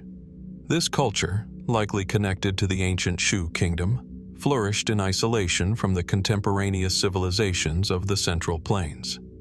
While the Shang dynasty was carving oracle bones and casting ritual vessels hundreds of miles away, Sanxingdui artisans were crafting masks and statues that bore almost no resemblance to Shang styles. This was not a mere regional variation, it was a different worldview entirely. But what worldview, and who or what were these masks meant to represent? The prevailing archaeological theory is that the masks were ceremonial, tied to religious or shamanic rituals. Their exaggerated eyes, for example, may symbolize a divine ability to see beyond the human realm, into the world of spirits, ancestors, or cosmic forces. Some masks show traces of attachment points, leading researchers to believe they were once mounted on wooden statues or temple walls. Others may have been worn, though their size, some measuring over 3 feet wide, raises questions about how or by whom. This is where the mystery deepens. In 1986, when the first major finds were unearthed, 2 massive sacrificial pits revealed not just masks, but hundreds of broken, burned, and deliberately buried objects. Bronze heads, jade blades, gold scepters, elephant tusks, and a towering bronze tree, unlike anything else in ancient history. These items were not stored. They were interred, broken, burned, and carefully placed as if part of a final, irreversible ritual. Why would a flourishing culture destroy its greatest treasures and then vanish from the archaeological record? No written documents from Sanxingdui have survived. No clear historical record explains its belief system, its gods, or its rulers. After the site was abandoned, another settlement, Jinsha, rose nearby. But even that later culture offers only fragments of answers. The heart of Sanxingdui remains shrouded in silence, which leaves room, much room, for speculation. Some suggest that the masks depict gods or mythic ancestors, their impossible eyes a symbol of heightened perception. Others imagine an even deeper symbolism, Perhaps the masks represented intermediaries between worlds, used in rituals meant to bridge heaven and earth. Fringe theorists, noting the masks' alien-like features, have proposed more exotic possibilities, that the people of Sanxingdui were influenced by visitors, or were survivors of an even older forgotten civilization. These ideas are not supported by evidence, yet their popularity reflects something undeniable. Sanxingdui does not fit comfortably into the timeline we think we understand. Even in the realm of mainstream research, puzzles remain. Why did Sanxingdui develop such a distinct artistic language, so different from neighboring cultures? How did it master bronze casting techniques so advanced that some sculptures are still difficult to replicate today? And most of all, why did it all end so suddenly? Natural disaster is one theory. Archaeological evidence suggests an earthquake or river course change may have devastated the region, forcing survivors to relocate.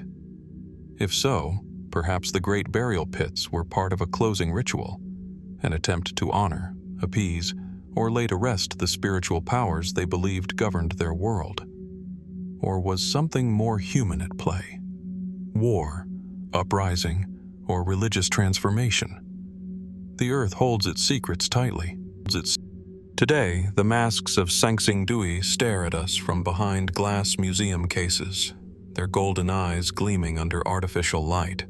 Yet even now, they seem to look past us, through us, as if we are the ones on display, as if we are the ones who fail to understand. What did the ancient Shu people see behind those wide, unblinking eyes? What knowledge, what mythology, what fear or revelation shaped their art? The soil of Sichuan has given us faces, but not their story. Somewhere, perhaps still buried, perhaps forever lost, lies the missing voice of Sanxingdui. And until it is found, the masks will keep their silence, guarding a truth that refuses to be fully known. From the strange bronze faces of Sanxingdui, silent, staring, and eternal, our journey now carries us across the Pacific once more, returning to the rugged western coast of South America. The terrain grows drier, harsher, more unforgiving. We leave behind forests and river valleys and descend into one of the most arid regions on Earth, the Peruvian desert. Here, surrounded by barren mountains and sun-bleached sands, stands another mystery carved in stone, older than many of the world's civilizations, yet still offering more questions than answers. This is Cerro Sechín. Approaching the site, you first see a low ridge rising from the desert floor, its rocky slopes overlooking the Qesem Valley. At the base of this hill lies an ancient temple complex, built around 1800 to 1500 BC. But it is not the structure itself that grips the imagination. It is the wall surrounding it. Hundreds of granite blocks, each carved in relief, are arranged like pages of a stone manuscript. And on those pages is a story, one written in images of violence. The carvings depict severed heads, dismembered limbs, organs, ribs, warriors bearing clubs, and figures who appear both triumphant and mutilated. Arms lie separated from torsos. Legs are stacked in neat, almost methodical arrangements. Some figures stand as victors, while others lie in pieces at their feet, as if part of a grim ritual or a solemn record of conquest. There is nothing abstract or symbolic about it. The imagery is raw, anatomical, disturbingly precise. Who created this place, and why such a brutal theme? Mainstream archaeology attributes Cerro Sechín to one of the earliest known cultures of the Andes, a society predating the more famous Chavin, Moche, and Inca civilizations. These reliefs are thought to commemorate a battle or sacrifice, perhaps a warning to enemies or a monument to power. Yet the level of detail is striking. Tendons, vertebrae, organs, they are all rendered with the eye of someone who understood the inside of the human body. Was this knowledge symbolic, ritualistic, medical, or does it suggest a worldview we no longer grasp? As you walk along the wall, the narrative becomes even more unsettling. Some scholars argue that the scene depicts ritual dismemberment, a practice found in multiple ancient cultures. Others believe it represents a mythological event or a founding legend, carved into stone to preserve a sacred memory. Still others suggest it could be a visual codex, a recording of lineage, conflict, and divine right, all communicated without words. But then the questions deepen. Why would a culture invest such effort, not into celebrating prosperity, agriculture, or cosmic harmony, but into immortalizing carnage? There are theories, each more intriguing than the last. One interpretation proposes that Cerro Sechín was a ceremonial center devoted to a warrior-priest elite, where violence and sacrifice were instruments of social control. Others think the reliefs may depict ritual warfare tied to seasonal cycles or religious initiation. In parts of the Andes, conflict and sacrifice were believed to nourish the earth, ensuring rainfall, fertility, and stability. Could the carvings be a stone expression of that belief? Then there are more speculative ideas. Some researchers point to Cerro Sechín's precise alignments and its proximity to other ancient sites in the Qesem Valley, suggesting it may have been part of a larger ceremonial network, one involving astronomical observation, processional pathways, and ritual centers spanning vast distances. Was the violence symbolic, part of a cosmological narrative now lost to time? Fringe theorists stretch the mystery even further, asking whether Cerro Sechín preserves memories of catastrophic events, ancient invasions, or even contact with an older, forgotten civilization. The stark imagery, they argue, feels too focused, too specific, too intentional to be merely decorative or random myth. Yet without written records, all such claims remain speculation, possibilities suspended between imagination and evidence. What scholars do agree on is this: Cerro Sechín is unlike anything else from its era. The reliefs are bold, unapologetic, and startlingly direct. They do not hint, they declare. They do not veil meaning in metaphor. They expose it like a body laid open on a stone table. And yet, despite their bluntness, the message remains opaque. Was this a warning, a history, a ceremonial blueprint, a spiritual text carved in flesh and bone, or something stranger still, some ritual of transformation in which death was not the end, but a passage? As the sun drops behind the desert ridge, shadows lengthen across the carvings, and the reliefs seem to shift in the fading light. The eyes of the stone figures grow darker. The severed limbs blur into silhouettes. The wall becomes once more what it has been for millennia, a silent witness refusing to yield its full truth. Somewhere beneath the dust of the Qesem Valley, answers may still wait, sealed in earth, untouched by time. But for now, Cerro Sechín remains a riddle in granite, asking a question as old as civilization itself. How much of our past are we willing to confront? And how much of it have we already forgotten? From the stark carvings of Cerro Sechín, where violence was chiseled into stone beneath the relentless Peruvian sun, our journey now shifts, descending from open desert into shadow. The landscape closes in. The air cools. Natural light disappears. We move from a world of exposed brutality to a place where mystery is buried deep beneath the earth. Across the Mediterranean, on the small island of Malta, lies one of the strangest and most haunting archaeological sites ever uncovered, a structure as silent as a tomb, yet as intricate as a cathedral. This is the Hypogeum of Hal Saflieni. At first glance, there is little to prepare you for what rests below. The entrance is unassuming, hidden within a quiet neighborhood.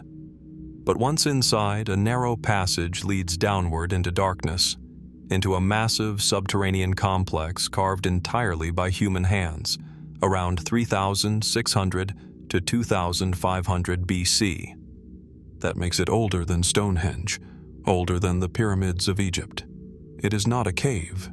It is not a mine. It is architecture, planned, deliberate, sophisticated.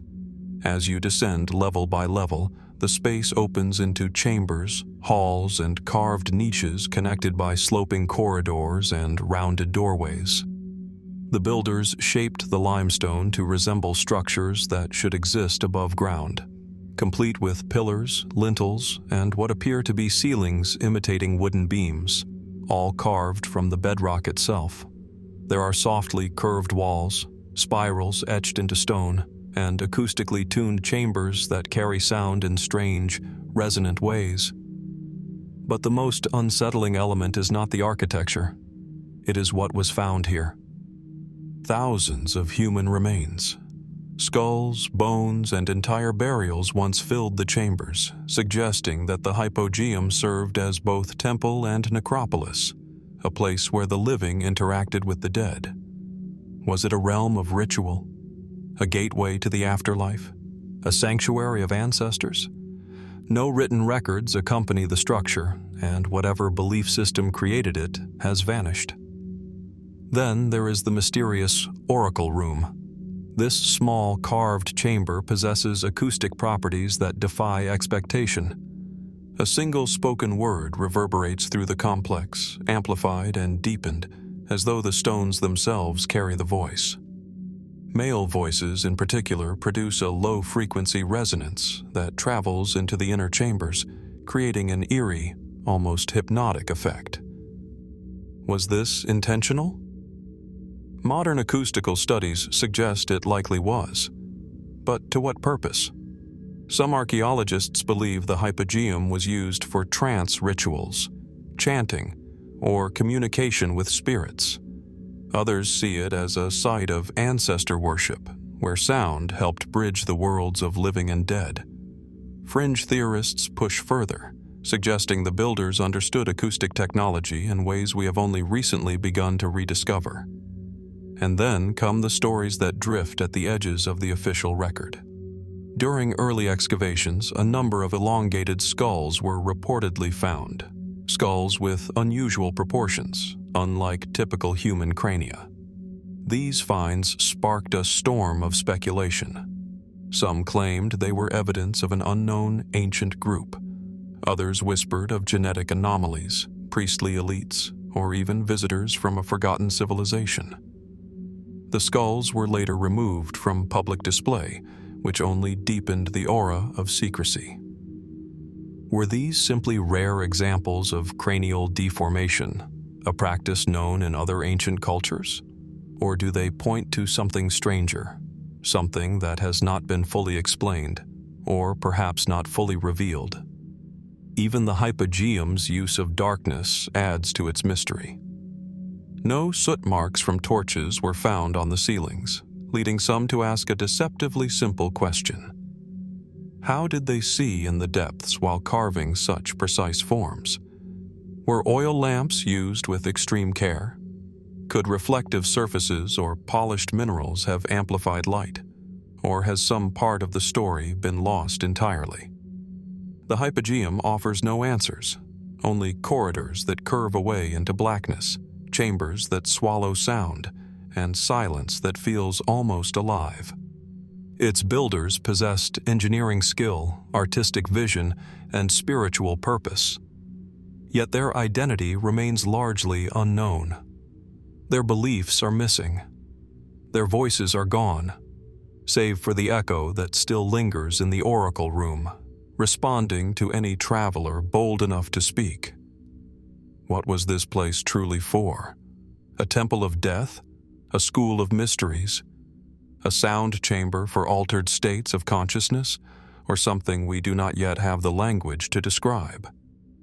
As we ascend from the underground labyrinth, leaving behind the echoing halls and unseen shadows, one thought lingers. Beneath our feet, beneath our cities, beneath layers of soil and time, how many other ancient worlds sleep in darkness, waiting to be uncovered? As the echo of those subterranean chambers fades and the torchlight of Malta's deep past dims behind us, our journey turns south, far from the carved caverns of Europe to the sunlit plateaus of southern Africa. Here, winds sweep across golden grasslands, and on a broad, open horizon stands a structure unlike anything else on the continent, the Great Zimbabwe Ruins. Massive, silent, and built from granite blocks stacked without mortar, these walls rise in tight curves and towering enclosures, as though the stones themselves were shaped by a forgotten mathematical mind. Beneath the bright African sky, they command both admiration and questions. Great Zimbabwe sits in the heart of modern-day Zimbabwe, at a site that flourished between roughly the 11th and 15th centuries A.D.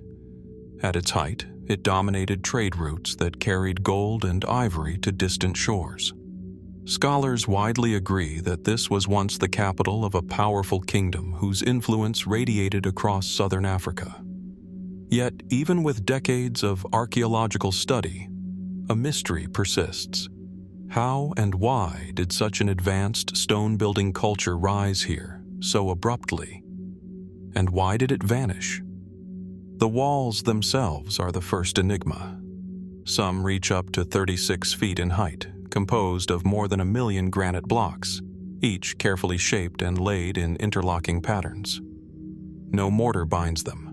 No written records explain their design. The curves bend precisely with the hillside, showing an understanding of weight distribution and terrain that seems almost engineering textbook in its logic. Standing before them, one cannot help but wonder, who were the master builders, and where did they learn such skill?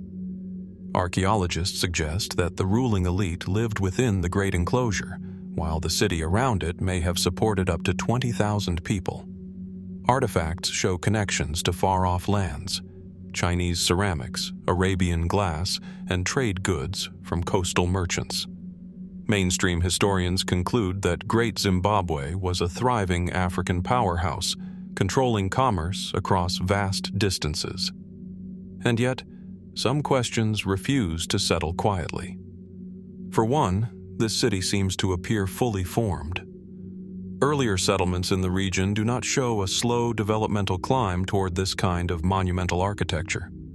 Instead, stoneworking here arrives suddenly, at massive scale, as though knowledge had been imported or inherited from an older, undocumented phase of history. Then there is its symbolism. Throughout the ruins, stylized birds carved from soapstone appear again and again. 8 of these iconic figures have been found. Long necks, curved beaks, and watchful eyes.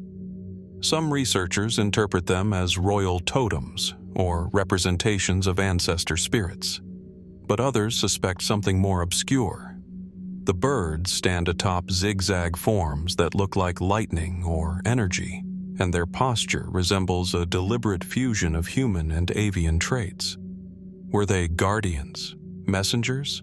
Symbols of a lost cosmology whose meaning has slipped through time? The absence of written records deepens the mystery. Unlike Egypt or Mesopotamia, no scrolls, tablets, or hieroglyphic walls explain Great Zimbabwe's purpose or its rulers' ambitions. Did this kingdom intentionally preserve its knowledge orally? Or were its archives destroyed when the city fell, leaving silence where history should be? The collapse of Great Zimbabwe is just as puzzling as its rise. By the 1500s, the city was abandoned. Theories range from drought to overgrazing to shifting trade networks. Yet none fully account for the speed or completeness of the disappearance. A center of wealth and power simply emptied out, its stone halls left to wind and lichen. More speculative ideas have, unsurprisingly, emerged around these gaps. Some fringe theorists claim the site is far older than archaeology suggests, proposing that a prehistoric civilization, now forgotten, first shaped the hill and later peoples merely expanded it. Others stretch further, leaning into myth, that the birds were sky symbols for beings who came from above, or that the walls once served as some kind of energetic or astronomical instrument. There is no evidence to support these extreme ideas, but their persistence shows just how deeply the site stirs human imagination. Even the early colonial era added layers of distortion. European explorers, unable or unwilling to accept that local African builders created something so advanced, spun false narratives about foreign origins. Those claims have long been debunked, but they left behind a residue, reminding us how easily bias can cloud the study of the past. Today, Great Zimbabwe stands as both monument and question.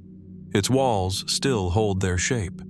Its birds still watch in silence. And its mystery still resists final explanation. Why here? Why then? And how much has humanity forgotten about its own story? Under the African sun, among stones fitted with impossible precision, one feels a quiet truth. Some chapters of our past are not lost. They are simply waiting, patient and immovable, for someone to learn how to read them again. As the dust settles over the silent granite walls of Great Zimbabwe, and the echoes of its unanswered questions fade into the African plains, our journey moves to a place far more remote, across vast oceans to the edge of the world. Here, in the southern reaches of the Pacific, a land of mist, fjords, and ancient forests hides a mystery of a very different nature. In New Zealand's rugged South Island, beneath the looming presence of Mount Owen, a discovery was made that would leave archaeologists stunned and many others unsettled. The landscape around Mount Owen is dramatic and untamed. Glacial valleys, cavernous limestone formations, and narrow passages carved by water over countless millennia. Sunlight struggles to penetrate the dense canopy of beech forest, and beneath the roots and soil lies a labyrinth of caves known collectively as the Honeycomb Hill System. It was here, in 1986, that a team of researchers ventured deep underground, navigating chambers that had been sealed off from the outside world for ages. What they found seemed like something out of a legend. A gigantic clawed limb, still tipped with keratin and leathery tissue, astonishingly well preserved. The object was unmistakable. A claw, massive and curved, with flesh that looked disturbingly intact. At first glance, it might have been mistaken for the foot of some living creature, freshly severed. Yet the cave in which it was found had been sealed for a very long time. The air was still, untouched by wind. The bones lay undisturbed. Time, moisture, and decay had behaved differently here. It was a natural vault. Carbon dating would later reveal that the claw belonged to an upland moa, a large, flightless bird that once roamed New Zealand. These towering birds, some species growing over 3 meters tall, vanished roughly 500 to 600 years ago, hunted to extinction by early Polynesian settlers. The scientific explanation is clear enough.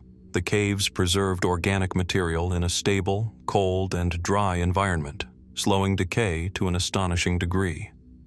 But the clarity ends there, and questions begin to surface. Why had the claw remained so lifelike, so intact, when even bones from the same period are usually little more than dust? Had the limb been deposited during ritual activity? Was the bird alive when it entered the cave, or was it placed there after death? And why, in a region rich with oral traditions of strange and formidable creatures, does this discovery feel like it belongs to a larger, unfinished story?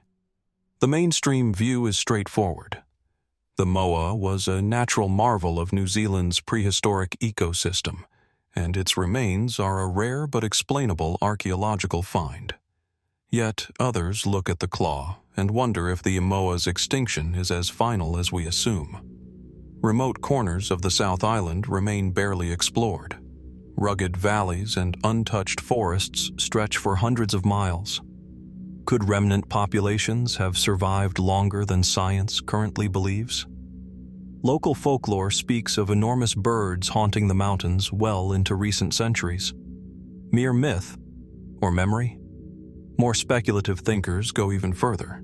Some point out that New Zealand's isolation preserved species found nowhere else on Earth, from living dinosaurs like the tuatara to nocturnal parrots such as the kakapo. If nature could hide such anomalous survivors, they ask, what else might still be concealed in its shadows? Others suggest that the claw's preservation hints at environmental conditions or biological properties that we do not yet fully understand. The caves themselves add an atmospheric weight to the mystery. In Maori tradition, subterranean places are often connected to ancestral spirits and realms beyond the ordinary world. The Mount Owen find, resting in one such place, invites contemplation. Was this merely coincidence, or part of a larger cultural and ecological story now lost? Even after decades of analysis, the claw still conjures a primal reaction in anyone who sees it, fascination mixed with unease. It is tangible proof of a creature that vanished not in some distant paleontological age, but in the recent past, close enough to brush the edge of human memory. And that is perhaps what makes it so haunting. When we imagine extinct animals, we expect fossils, fragments, dust, not skin, not muscle, not something that looks like it could twitch back to life. Today, the Mount Owen claw rests in a museum, but its presence still whispers of a wilderness that refuses to be fully known. Standing before it, one cannot help but ask, what else lies sealed in caverns we have not yet opened? What stories of life, death, and disappearance remain hidden beneath our feet? The earth does not reveal all its secrets at once. Some it keeps preserved in silence, until someone, by chance or persistence, stumbles upon them and is left with awe, and more questions than answers. As the preserved claw of the vanished moa leaves us contemplating what the earth still hides beneath its surface, our journey continues to a place where the underground world is not merely a burial chamber of nature, but a deliberate creation of human hands. Across the sea and over the mountains of East Asia, in the rolling countryside of Zhejiang province, lies one of the most astonishing archaeological enigmas ever uncovered. Here, in the quiet village of Xi'an-Beikun, an accidental discovery would open the entrance to a world carved in darkness, on a scale that defies logic. It was 1992 when local farmers, draining a small pond to expand their fish supply, expected nothing more than mud and stone. Instead, the water disappeared into a vast cavity. As they explored further, torches in hand, they found themselves stepping into what looked like an immense underground hall, its walls chiseled smooth, its ceilings impossibly high, its geometry purposeful. Soon, more chambers were found, 36 in total, each one different, each one cut from solid bedrock with a precision that seemed almost impossibly meticulous. Today, these are known as the Long Yu Caves. Inside, the first impression is overwhelming. Massive pillars rise from floor to ceiling, supporting caverns large enough to swallow cathedrals. The walls are marked by endless parallel striations, uniform, neat, and deliberate, as though brushed by a single giant tool. Even more baffling is the silence. No soot, no carvings, no writings, no signs of habitation, burial, or storage. No trace of what these caverns were meant to be. Only the echo of your own footsteps, and the quiet weight of questions pressing in from every direction. Conventional estimates suggest the caves were carved over 2,000 years ago, around the Qin or early Han period. Yet no historical record mentions their construction, not in local archives, not in imperial documents, not in temple records. This absence is deeply puzzling. In a civilization known for meticulous documentation, how could a project of such scale, requiring enormous labor, planning, and resources, go completely unrecorded?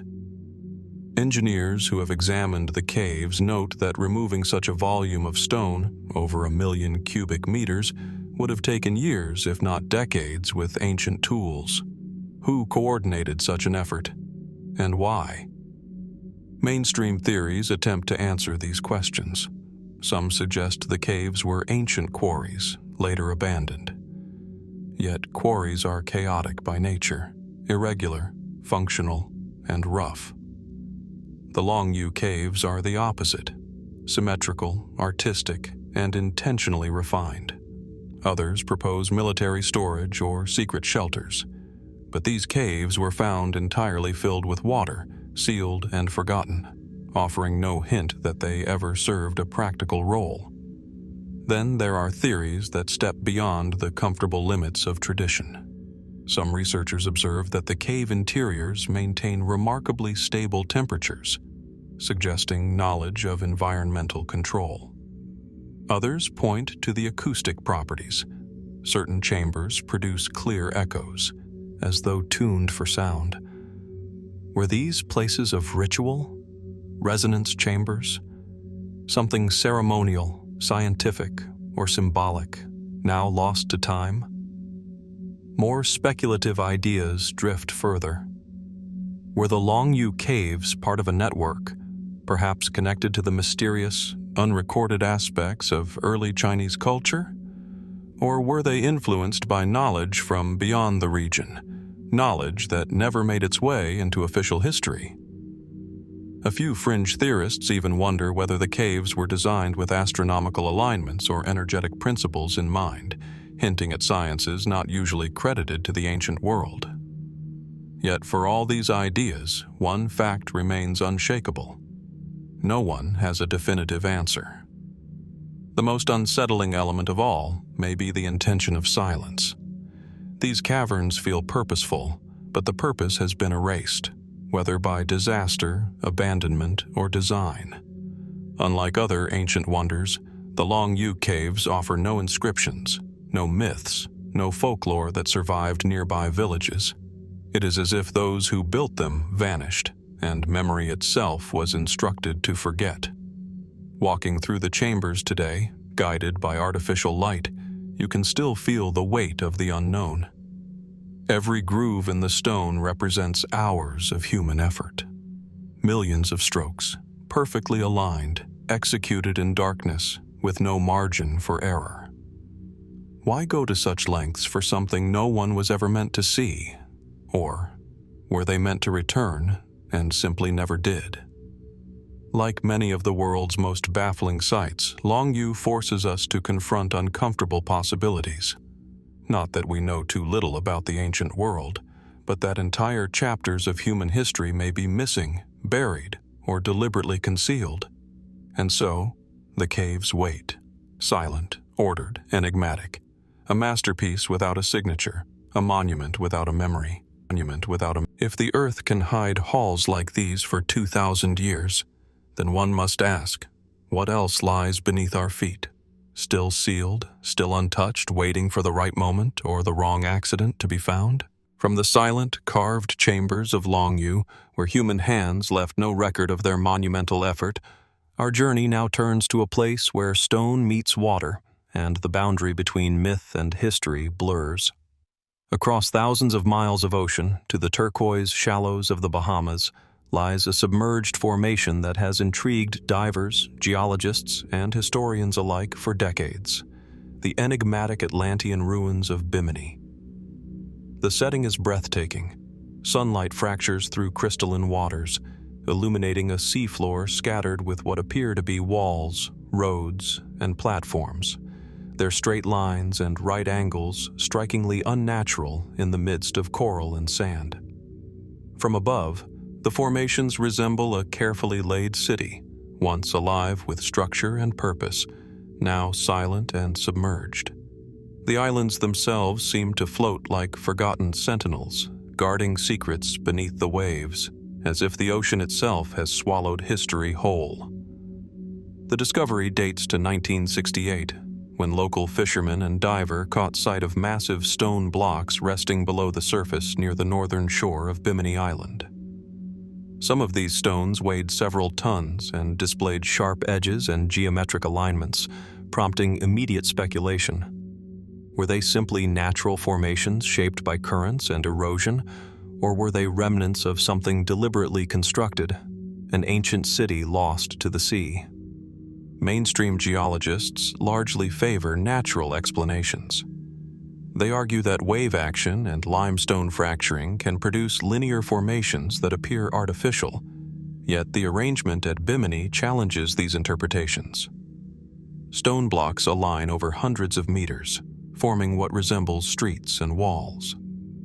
Some experts note the presence of grooves, cut-like impressions, and platforms that hint at human intervention rather than natural forces alone. Even more intriguing are subsurface features detected by sonar, suggesting a larger network than what divers can currently explore. Those who entertain the more speculative side of the Bimini story point to legends of Atlantis, first recounted by Plato, describing an advanced civilization swallowed by the sea. Could these formations be a fragment of that lost world? While no definitive archaeological evidence confirms such a connection, the visual impression is compelling. A city submerged, retaining the memory of human order, waiting for the tides to reveal more. Cultural and historical context adds another layer of intrigue. The Bahamas have long been associated with myths of lost civilizations, both in indigenous oral traditions and in maritime lore. Sailors' tales spoke of sunken temples, straight streets beneath the waves, and stones that sing when struck.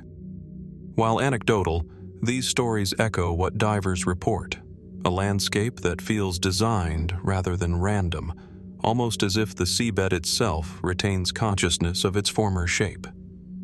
Some researchers have speculated that if Bimini's formations are indeed man-made, they may predate any known civilizations in the Caribbean. Carbon dating of nearby materials has produced ambiguous results, offering hints of human activity several thousand years ago. Could there have been a seafaring people capable of monumental construction long before recorded history?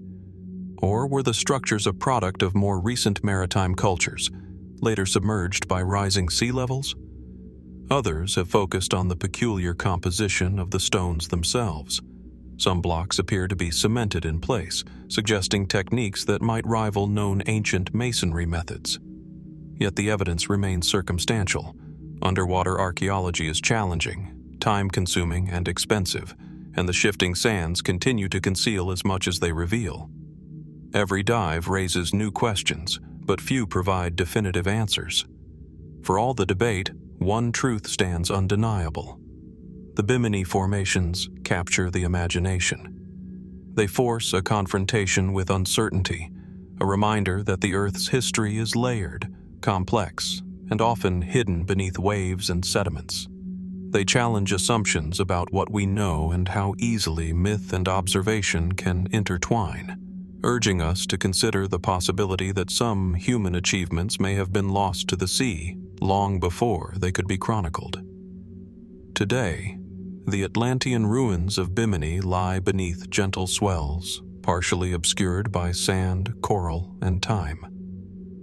Yet they continue to draw those who seek to understand, to dive, to measure, to map. They invite speculation without offering certainties, and their quiet endurance beneath turquoise waters is a testament to the mysteries that linger at the edges of history. And so, as we look down through sunlit waves at these submerged stones, the question remains: are we seeing nature's hand, human ingenuity, or something far older and stranger still? Some part of us hopes the sea will eventually yield its secret, but until then, Bimini waits, silent, enigmatic, and infinitely compelling, inviting the curious to wonder what stories may still lie hidden beneath the waves. From the sunlit waters concealing the Atlantean ruins of Bimini, where myth and history meet beneath the sea, our journey returns to solid ground, but one that holds its own secrets, etched deep into stone and iron.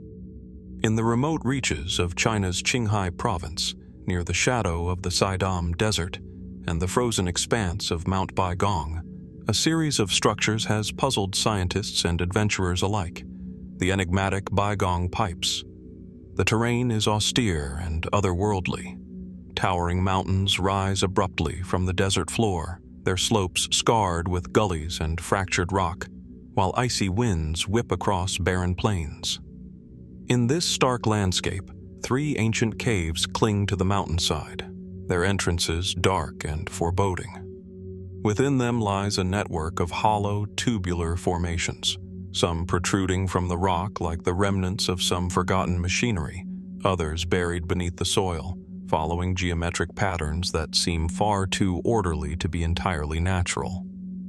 These are the Baigong pipes, hundreds of hollow tubes, ranging from a few centimeters to more than 20 centimeters in diameter, composed primarily of iron, silicon, and calcium. Some appear embedded in the rock itself, while others emerge from ancient, mineralized formations nearby, descending toward a nearby lake whose still waters mirror the desolate peaks above.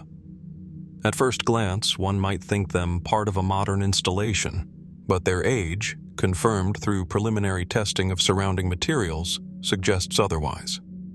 Some researchers have estimated that these pipes may be tens of thousands of years old, predating known human metallurgy in the region. Mainstream explanations attempt to ground the mystery in geology.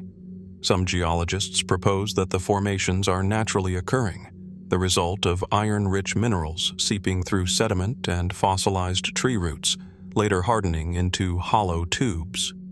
Weathering, erosion, and mineral deposition could, in theory, account for the strange shapes and apparent alignment. And yet, the regularity of the pipe diameters, their straight paths, and the apparent intersections in 3-dimensional space defy easy categorization. In caves where natural formations typically twist and undulate unpredictably, these tubes form lines and grids that suggest intentional placement, or at least a principle of order not commonly found in geology. For those who gaze beyond conventional explanations, the Baigong pipes hint at something more profound, or perhaps more troubling. Could they be remnants of an unknown civilization, possessed of technology lost to history? Some researchers have noted that the chemical composition of the pipes, including unusually high concentrations of iron oxide and other alloys, seems inconsistent with ancient human metallurgy. Others point to their proximity to the lake and suggest a functional purpose: water transport, energy conduction, or perhaps even experimentation on materials whose purpose is now inscrutable. Speculative theories have flourished.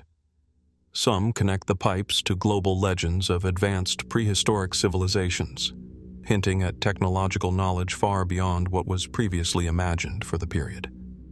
Others wonder if the tubes are evidence of contact with non-human intelligence, lost machinery, or even a forgotten chapter of Earth's deep history, where human presence or influence remains invisible to conventional archaeology. Every angle raises questions, yet none provide definitive answers. Each investigation deepens the intrigue, revealing more puzzles while leaving the core mystery intact. The setting amplifies the effect. The caves themselves are silent and chilling, their mineral-lined walls echoing the faintest footsteps.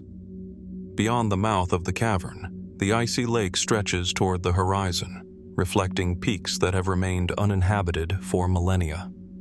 Time seems to hold still here, compressing eons into moments of stark awareness. Visitors cannot help but feel a shiver, half from the cold, half from the unnerving sensation of standing in the presence of something profoundly inexplicable. Even chemical analyses have failed to clarify the full story. Some tests suggest that the pipes may have been formed at extraordinarily high temperatures, while others indicate mineralization over tens of thousands of years. Was this the work of natural geologic processes alone, or the imprint of intelligent design? And if the latter, who or what left them here, and why? The Baigong pipes are more than a curiosity. They are a reminder that Earth preserves layers of mystery in the most unexpected places. Unlike artifacts found in open excavation sites, these tubes resist easy access, guarded by mountains, caves, and time itself. Their existence challenges assumptions, nudging us to consider that the story of our planet may hold chapters yet unread, technologies yet unrecognized, and civilizations yet unremembered. And so, as we peer into the dark, twisting recesses of Mount Baigong, the question lingers. Are we witnessing the traces of an ancient human enterprise, an extraordinary accident of geology, or something altogether stranger? The pipes endure in silence, their purpose obscured, their origins debated, a testament to the mysteries that refuse to yield to certainty. The Baigong pipes stand as a silent invitation to explore, to question, and to wonder. Whatever the truth, they remind us that some secrets lie beneath our feet, waiting for the curious to uncover them, but never fully willing to reveal themselves. From the cold, iron-laced caves of Mount Baigong, where tubular formations challenge our understanding of both geology and human history, our journey now leads us to a land of extremes, where windswept plains meet the sky in an almost otherworldly display. Here, in the remote reaches of western Bolivia, rise the Sajama Towers, natural spires that seem to pierce the heavens, a landscape both magnificent and enigmatic. The Sajama Towers stand scattered across the high Andean plateau near the base of the towering Nevado Sajama, Bolivia's highest peak. Their forms are striking, slender columns of rock, some reaching tens of meters in height, seemingly carved by some invisible hand.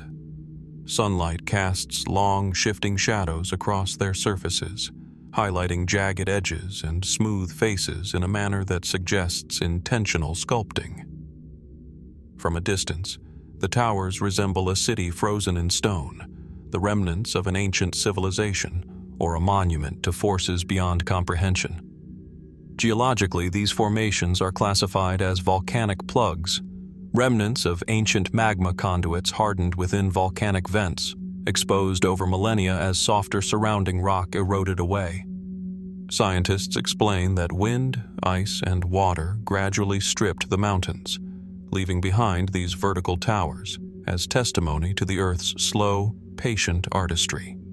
Yet the Sajama Towers do not fit neatly into ordinary geological expectations. Some rise in improbably straight lines, almost grid-like in their arrangement, while others exhibit shapes that suggest careful shaping or influence beyond random erosion. Could nature alone be responsible for such symmetrical precision? Beyond their physical form, the towers have long held cultural significance. Local Aymara communities speak of them as sacred guardians of the highlands, marking boundaries between the mortal and the divine. Legends tell of spirits inhabiting the stones, shaping the winds, and protecting hidden knowledge. In these tales, the Sajama Towers are not merely rock. They are sentinels, carriers of memory, connecting the people to a world that predates recorded history. Could these stories hint at a deeper, lost understanding of the landscape, one that modern science has yet to grasp? The human fascination with the towers has only intensified with modern exploration. Aerial surveys and drone footage reveal clusters of spires forming patterns that are difficult to attribute solely to erosion. Some researchers speculate that seismic activity and unique volcanic pressures may have created fractures and alignments. Yet the near-perfect verticality of certain columns and the deliberate spacing between them leave room for speculation. Were these towers entirely natural, or did ancient peoples enhance or even shape them as ceremonial markers, astronomical observatories, or territorial symbols? Evidence remains tantalizingly scarce. Even the surrounding terrain adds to the mystery. The high-altitude plateau is inhospitable, with thin air, bitter winds, and dramatic temperature swings. Any prolonged human activity would have required exceptional adaptation. Yet scattered across this plateau are hints of human presence, stone tools, ceremonial sites, and remains of ancient settlements, suggesting that early inhabitants engaged with this dramatic landscape in ways still poorly understood. Were the towers objects of spiritual reverence, practical use, or both? And if so, what knowledge or rituals might have been lost to time? Speculative theories push even further. Some propose that the towers were markers for celestial events, aligning with the movement of the sun, moon, and stars to guide agricultural or ritual calendars. Others hint at the possibility of advanced engineering unknown to pre-Columbian cultures, leaving modern observers to marvel at what might have been possible under the influence of lost knowledge or forgotten techniques. The spires, while undeniably natural, provoke a deeper sense of wonder. They compel us to consider the interplay between human imagination, natural processes, and the passage of millennia. What is certain is that the Sajama towers command attention. Standing beneath these colossal columns, one feels both humbled and unsettled, as if the landscape itself is alive with questions it will not answer. Time has rendered the towers silent, yet their presence echoes across centuries, a reminder that Earth preserves stories far older and stranger than those found in textbooks. And so, as the wind whistles across the high plateau and the last rays of sun illuminate the jagged silhouettes, the question lingers. Are the Sajama towers solely the product of geological happenstance, or did ancient hands, human or otherwise, leave an imprint upon them? Their origins remain elusive, and their silent grandeur continues to captivate those willing to travel the heights, inviting contemplation, curiosity, and awe. In the shadow of these towering sentinels, one cannot help but wonder what secrets remain hidden, knowledge lost, stories untold, and mysteries awaiting discovery in the quiet, windswept reaches of Bolivia's highlands. From the windswept heights of Bolivia, where the Sajama towers rise like ancient sentinels over a stark Andean plateau, our journey now carries us across continents, from the high mountains of South America to the fertile plains of North Africa. Here, near the small town of Asila in northern Morocco, lies a site that has captivated historians, archaeologists, and travelers for centuries, the Msoura Stone Circle. Nestled among rolling hills and gentle valleys, the circle is immediately striking. Dozens of massive stones, some towering over 6 meters high, form a near-perfect ring, their surfaces weathered and scarred by millennia of wind and rain. The stones are arranged around a central tumulus, a raised mound that seems to pulse with the energy of the past. Standing at the edge of the circle, one cannot help but feel the weight of history pressing down, as if the air itself carries whispers from generations long gone. Sunlight glances off the monoliths, casting long, angular shadows that stretch across the grass, creating the illusion that the stones are moving, alive in a slow, silent dance. Archaeologists have dated the site to roughly 3000 to 2000 BC, placing it within the late Neolithic to early Bronze Age, a period when societies across North Africa were mastering the construction of megalithic monuments. Mainstream explanations suggest that the circle served as a burial site or ceremonial space, with the central mound possibly housing the remains of a powerful chieftain or spiritual leader. Its monumental scale, however, far surpasses what might have been expected for the local populations of the era, raising questions about the organizational skill, labor, and technology required to transport and erect stones of such immense size. Equally compelling is the geometry of the circle. The stones appear deliberately spaced and aligned, hinting at an understanding of astronomy. Some researchers suggest that the orientation of certain monoliths corresponds with the rising and setting of the sun during solstices, or with the cycles of the moon. Could this have been an early astronomical observatory, a means of tracking time and celestial events long before the advent of written records? Or was it primarily symbolic, a sacred space designed to connect the living with the cosmos, or perhaps to honor deities whose identities have been lost to history. Speculative theories venture even further. Some suggest that the Msoura circle was constructed by a civilization with knowledge and rituals now forgotten, or that it served as a marker of spiritual energy, a place where earth and sky intersected in ways that ancient observers sought to harness. Others propose connections with distant megalithic traditions, linking Morocco's stone circles with the monuments of Europe, such as Stonehenge, suggesting a network of prehistoric knowledge that spanned continents. Were these structures isolated achievements or evidence of a broader, interconnected prehistoric culture? The stones themselves hold secrets. Their surfaces are etched with grooves and natural fractures, patterns that some claim resemble symbols or messages, though none have been conclusively deciphered. Over millennia, the wind and rain have sculpted the rock, but the possibility remains that humans intentionally carved aspects of these forms to convey meaning, mark boundaries, or record events. Even the central mound is enigmatic.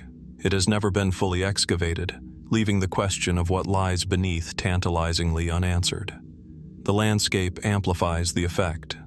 Surrounding the circle, fields of wild grass sway in the wind, and the distant peaks of the Rif Mountains frame the horizon. The site feels both isolated and timeless, as though it has existed beyond the reach of human memory. Approaching the circle, one senses the deliberate act of creation, the labor and intent that elevated raw stone into an enduring monument. And yet, despite the centuries of study, the Msoura circle continues to defy complete understanding. The combination of scale, precision, and enigmatic purpose ensures that the Msoura stone circle retains an aura of mystery. Was it a sacred site for a single community, a ceremonial hub for a broader culture, or a symbolic gesture of power and knowledge? And if it was more than a burial or ceremonial space, what knowledge did its creators possess that has been lost to the passage of time? Each stone seems to pose a question, inviting contemplation rather than offering answers. As shadows lengthen and the wind whispers through the stones, the Msoura circle endures in silence, a testament to human ingenuity and the mysteries that accompany it. Its origins, purposes, and meanings remain elusive, challenging our understanding of prehistoric societies while inspiring awe and curiosity. Standing within its perimeter, one cannot help but wonder what forces guided these massive stones into their enduring positions. What rituals unfolded here, and what secrets, buried beneath the central mound or etched upon the rocks themselves, are still waiting to be revealed. The Msoura stone circle reminds us that some mysteries are not meant to be solved quickly. They exist to provoke thought, inspire exploration, and invite us to question what we think we know about the distant past, and perhaps about ourselves. From the windswept hills of northern Morocco, where the Msoura stone circle stands as a silent sentinel to a forgotten era, our journey moves further south, crossing the expanse of the Sahara and the Sahel, to the lush, undulating plains of West Africa. Here, in the territories of modern-day Senegal and Gambia, a series of enigmatic megaliths rises from the earth, the ancient stone circles of Senegambia. Scattered across thousands of square kilometers, these stone circles are less singular monuments and more sprawling networks, their number exceeding 1,000, each varying in size and arrangement. Some are simple rings, composed of a dozen or so granite or laterite stones, while others form intricate clusters, with circles nested within larger circles, or paired in patterns that suggest intentional design. The stones themselves are often irregular, their surfaces pitted and worn by centuries of sun, wind, and rain, yet they remain steadfast, defying time and the encroachment of the surrounding landscape. The first impression upon arriving at these sites is one of quiet awe. Walking among the monoliths, one senses the deliberate act of creation. Each stone has been placed with care, as though the builders sought to communicate with forces unseen. Shadows lengthen across the rings as the sun arcs across the sky, highlighting gaps and alignments that hint at purposes both practical and ceremonial. Could the placement of these stones correspond to astronomical events, guiding ancient peoples through the cycles of seasons, planting and harvest? Or were they intended as sacred spaces, locations of ritual, initiation, or ancestor worship?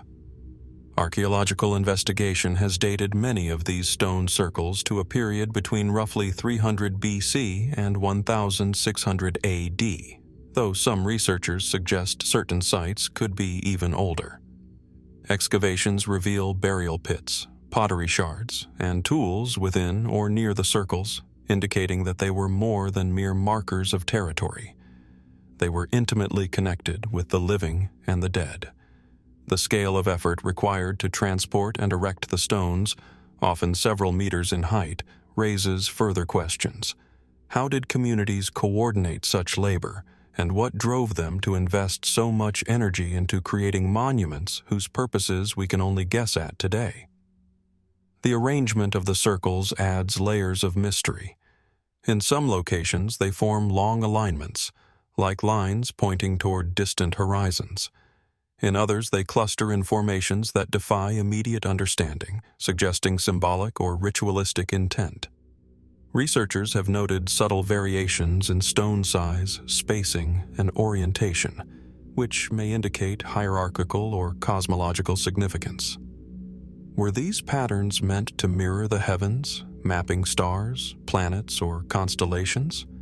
Or did they encode stories, laws, or sacred knowledge, accessible only to those initiated into the society that built them? Speculative theories have flourished alongside scientific inquiry. Some posit that the stone circles marked trade routes or territorial boundaries, functioning as navigational aids for societies moving through the plains. Others imagine a more mystical purpose, that the stones served as conduits for spiritual energy, connecting the material and ethereal worlds, or as locations for ceremonies designed to influence rainfall, fertility, and the well-being of entire communities. While such claims remain unproven, they underscore the profound sense of wonder these sites evoke, inviting observers to ponder human ingenuity, belief, and the enduring mystery of cultural expression. Despite centuries of study, much remains unknown. The stones themselves are largely uninscribed, offering no written clues to their purpose or creators.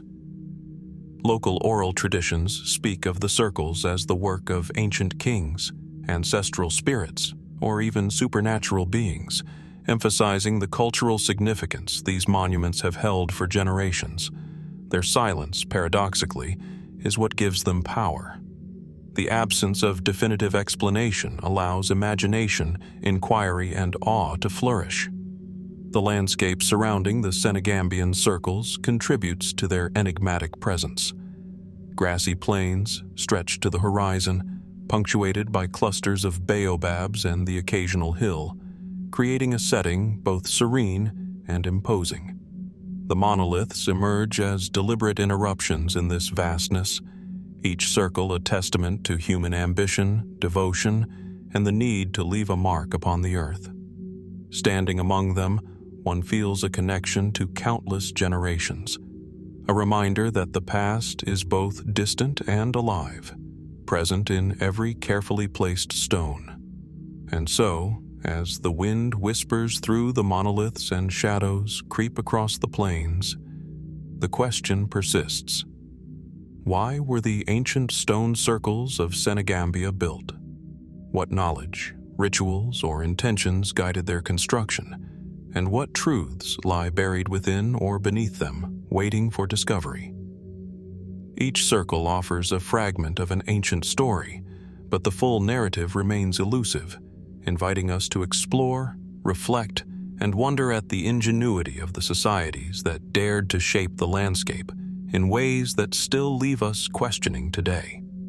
In this quiet expanse, history and mystery converge, reminding us that some monuments are not merely relics. They are conversations across time, posing questions as much as they preserve answers, and compelling all who encounter them to pause, to contemplate, and to marvel at the enigmas our ancestors left behind. From the grassy plains of Senegal and Gambia, where stone circles stand as silent witnesses to forgotten civilizations, our journey now turns eastward, across deserts and mountains, to the rugged landscapes of the Middle East. Here, stretching across the arid expanses of southern Jordan, lies a structure both monumental and enigmatic, the Khat Shebib Wall. Spanning over 150 kilometers, this ancient wall snakes across rocky ridges, dry wadis, and windswept valleys, its stones blending seamlessly with the ochre and sandstone of the surrounding terrain. Unlike the ceremonial circles of West Africa or the towering monoliths of Morocco, the wall is linear, purposeful, and enduring. From a distance, it appears as a faint scar upon the land, a subtle reminder of human ambition imposed upon nature. But as one approaches, the scale and mystery of the structure become clear.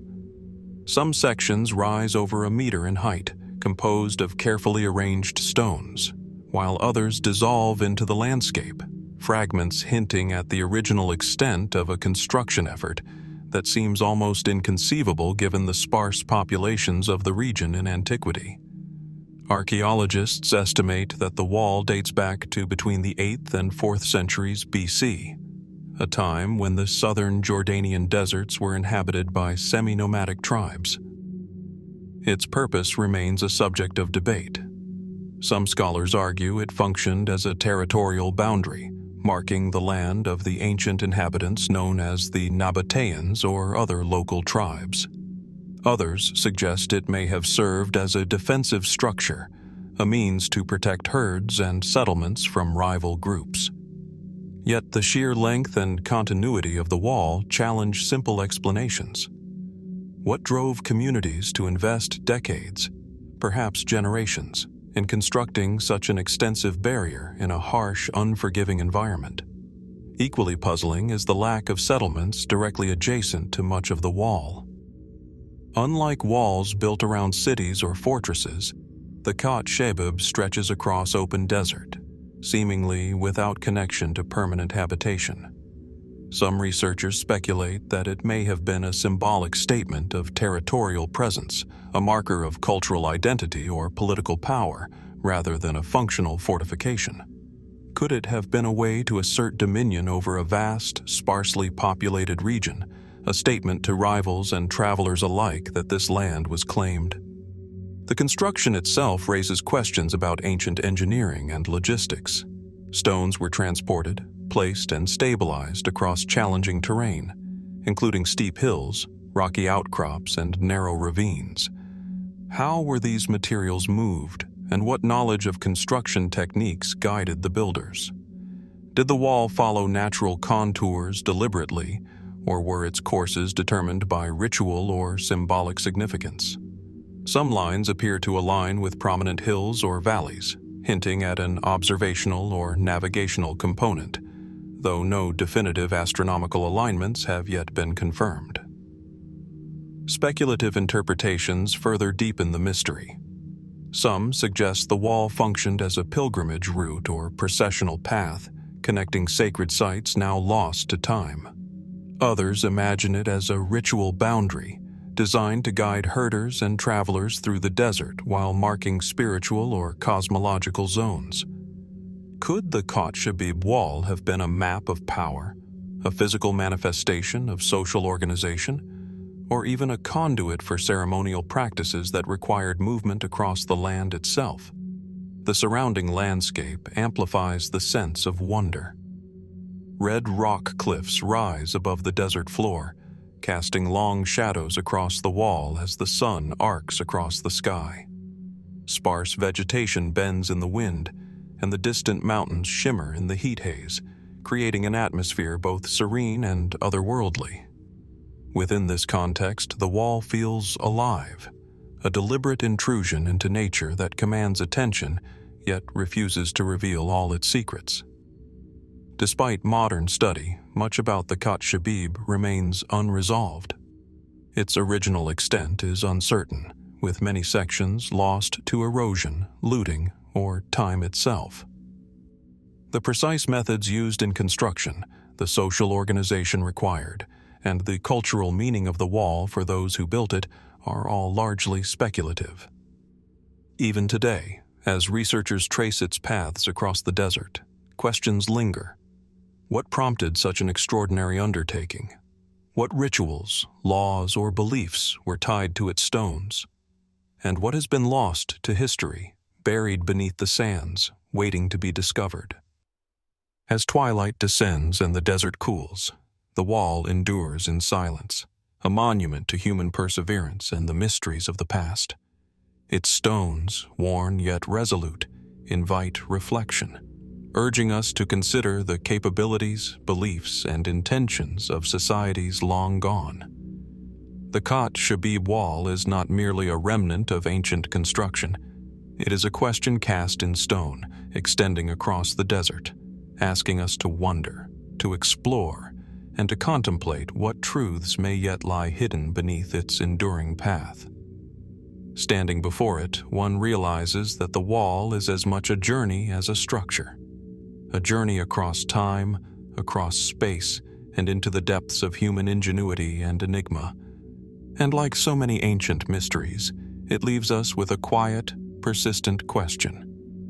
What stories, what knowledge, and what purpose remain concealed within its stones, waiting for those who dare to search? From the arid deserts of southern Jordan, where the Khat Shabib wall stretches across rugged terrain in a silent testament to human ambition, our journey now crosses continents and climates, arriving in the lush tropical lowlands of Costa Rica. Here, scattered across the fertile valleys of the Diquis Delta, lie hundreds of perfectly rounded stone spheres, objects of precision and mystery that have captivated scholars and travelers alike for generations. At first glance, the spheres appear deceptively simple, smooth, symmetrical orbs ranging in size from a few centimeters to over 2 meters in diameter, some weighing several tons. They rest scattered among the dense vegetation, partially buried beneath soil or nestled among the remains of ancient settlements.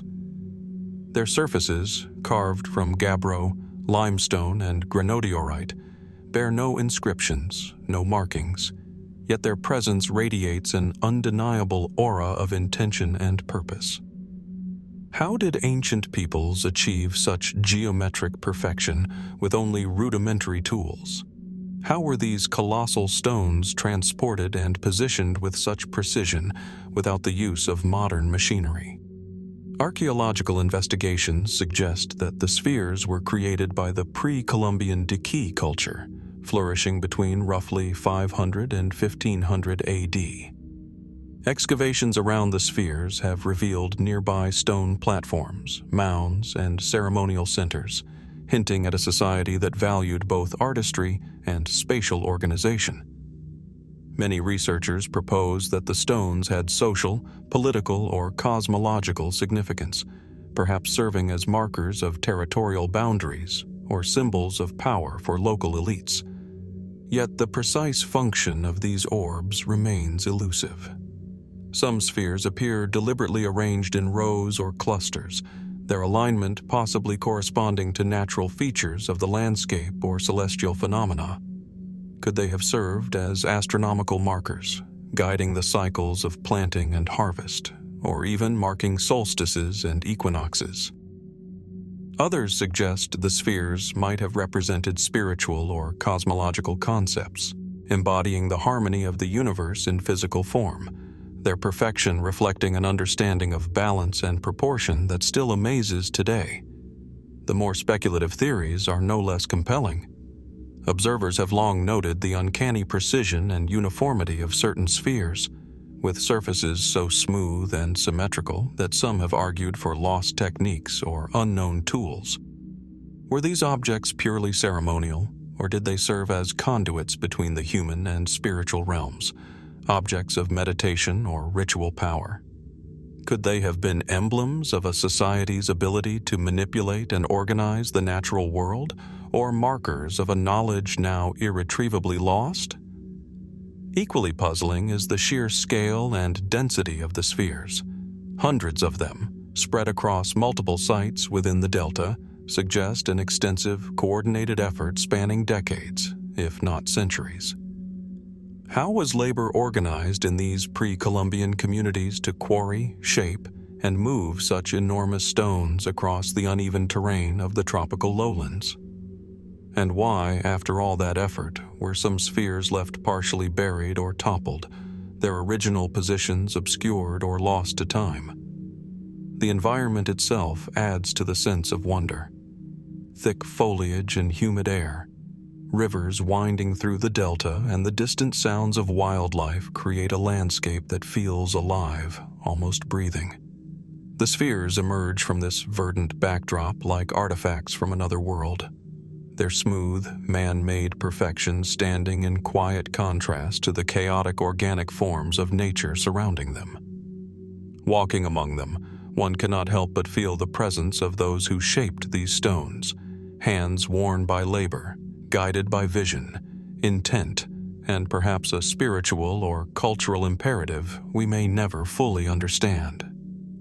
Despite decades of study, much about the Diki spheres remains unresolved. Their original positions, full purpose, and cultural significance continue to provoke debate. Even the methods used to shape and transport these immense stones elude definitive explanation, leaving room for both scientific inquiry and imaginative speculation. Could there have been rituals tied to each sphere? Sequences of placement reflecting ceremonial or cosmological codes? Or did their significance lie not in individual stones but in their relationships to one another across the delta? As the tropical sun filters through the canopy, casting dappled light upon the silent orbs, the Diki spheres endure in quiet mystery. They are reminders of human ingenuity, ambition, and the desire to leave a mark upon the world. Yet they also challenge us, inviting reflection, inspiring awe, and posing questions that remain unanswered. Standing among them, one is left to wonder what knowledge, what rituals, and what stories have been lost to the jungle, and what might still lie hidden beneath the earth, waiting to reveal its secrets to those willing to look closely, patiently, and with respect for the enigma of the past. From the verdant lowlands of Costa Rica, where the Diki stone spheres rest in quiet geometric perfection, our journey moves across the Caribbean, where turquoise waters stretch toward the horizon, and small islands punctuate the sea like scattered jewels. Here, among the remote archipelago of Los Roques in northern Venezuela, lie petroglyphs etched into stone, weathered by centuries of wind, salt, and sun. These ancient carvings, often overlooked amidst the island's natural beauty, whisper of human presence long before modern maps ever charted these waters. The petroglyphs are subtle yet mesmerizing. Simple lines, spirals, concentric circles, and geometric motifs are carved into basalt and coral rock surfaces, their edges softened by centuries of exposure. Unlike grand monuments or massive stoneworks, these markings demand careful observation, a slowing of pace, and an attentive gaze. They are fragments of expression, fleeting glimpses into the minds of those who once traversed these islands, leaving behind symbols whose meaning has been lost to time. Archaeologists suggest the petroglyphs may date back to pre-Columbian times, though precise dating remains elusive. The island's harsh, sun-drenched environment has preserved little organic material, complicating efforts to establish a definitive timeline. Yet their deliberate placement, often near freshwater sources, elevated vantage points, or along ancient trails, hints at purposeful intent. Were these carvings markers of navigational routes, warnings of peril, or sacred symbols intended to connect with unseen forces? Some scholars propose that the petroglyphs reflect early attempts at mapping the maritime landscape, encoding knowledge of tides, currents, and hidden reefs. Could these carvings have been used to guide canoes safely between islands, serving as a mnemonic system for those intimately connected with the sea?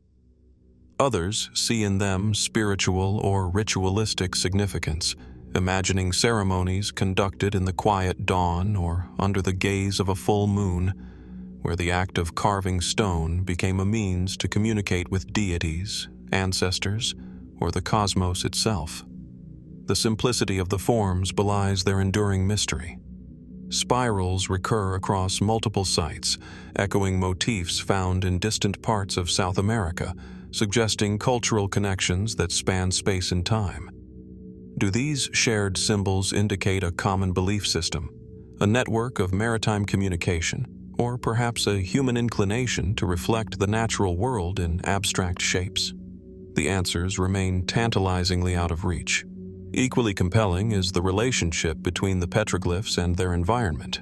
The islands of Los Roques are windswept and isolated, their flat coral plains occasionally interrupted by rocky outcrops where the carvings reside. Standing among these stones, the horizon stretches endlessly, the wind carrying the scent of salt and the gentle lap of waves against coral reefs. The carvings themselves are silent, yet they speak of human presence, observation, and intention. Each line and spiral invites contemplation, a bridge between the modern observer and the hands that etched these patterns centuries ago. Some theories venture further into speculation. Could the carvings mark sacred sites aligned with celestial events, such as solstices or equinoxes, reflecting an early understanding of astronomy? Others wonder if they represent a form of symbolic storytelling, encoding myths, journeys, or communal memory in a visual language now lost. And yet, no matter how imaginative the interpretation, one truth remains. These petroglyphs are deliberate, enduring, and profoundly human, a quiet testament to a people whose voices survive only in these enigmatic marks. Despite decades of study, much about the Los Roques petroglyphs remains unresolved. Their creators, methods, and intentions remain partially obscured by time and environment. The carvings endure, weathering storms and centuries of isolation, guarding secrets that challenge both scholars and the curious alike. Could further study reveal hidden connections between these islands and other ancient cultures across the Caribbean and South America? Or do some mysteries exist precisely because they are meant to resist definitive explanation, leaving room for wonder and imagination? As the sun dips toward the horizon, casting long shadows over the carved stones, the petroglyphs stand in quiet testimony to a human presence that has endured despite centuries of isolation. They are modest yet profound, subtle yet impossible to ignore, inviting reflection on the ingenuity, devotion, and creativity of those who came before. In their weathered surfaces, one senses the persistence of history, the echo of hands reaching across time, and the enduring question: what stories, rituals, and knowledge remain hidden within these islands, waiting patiently to be rediscovered?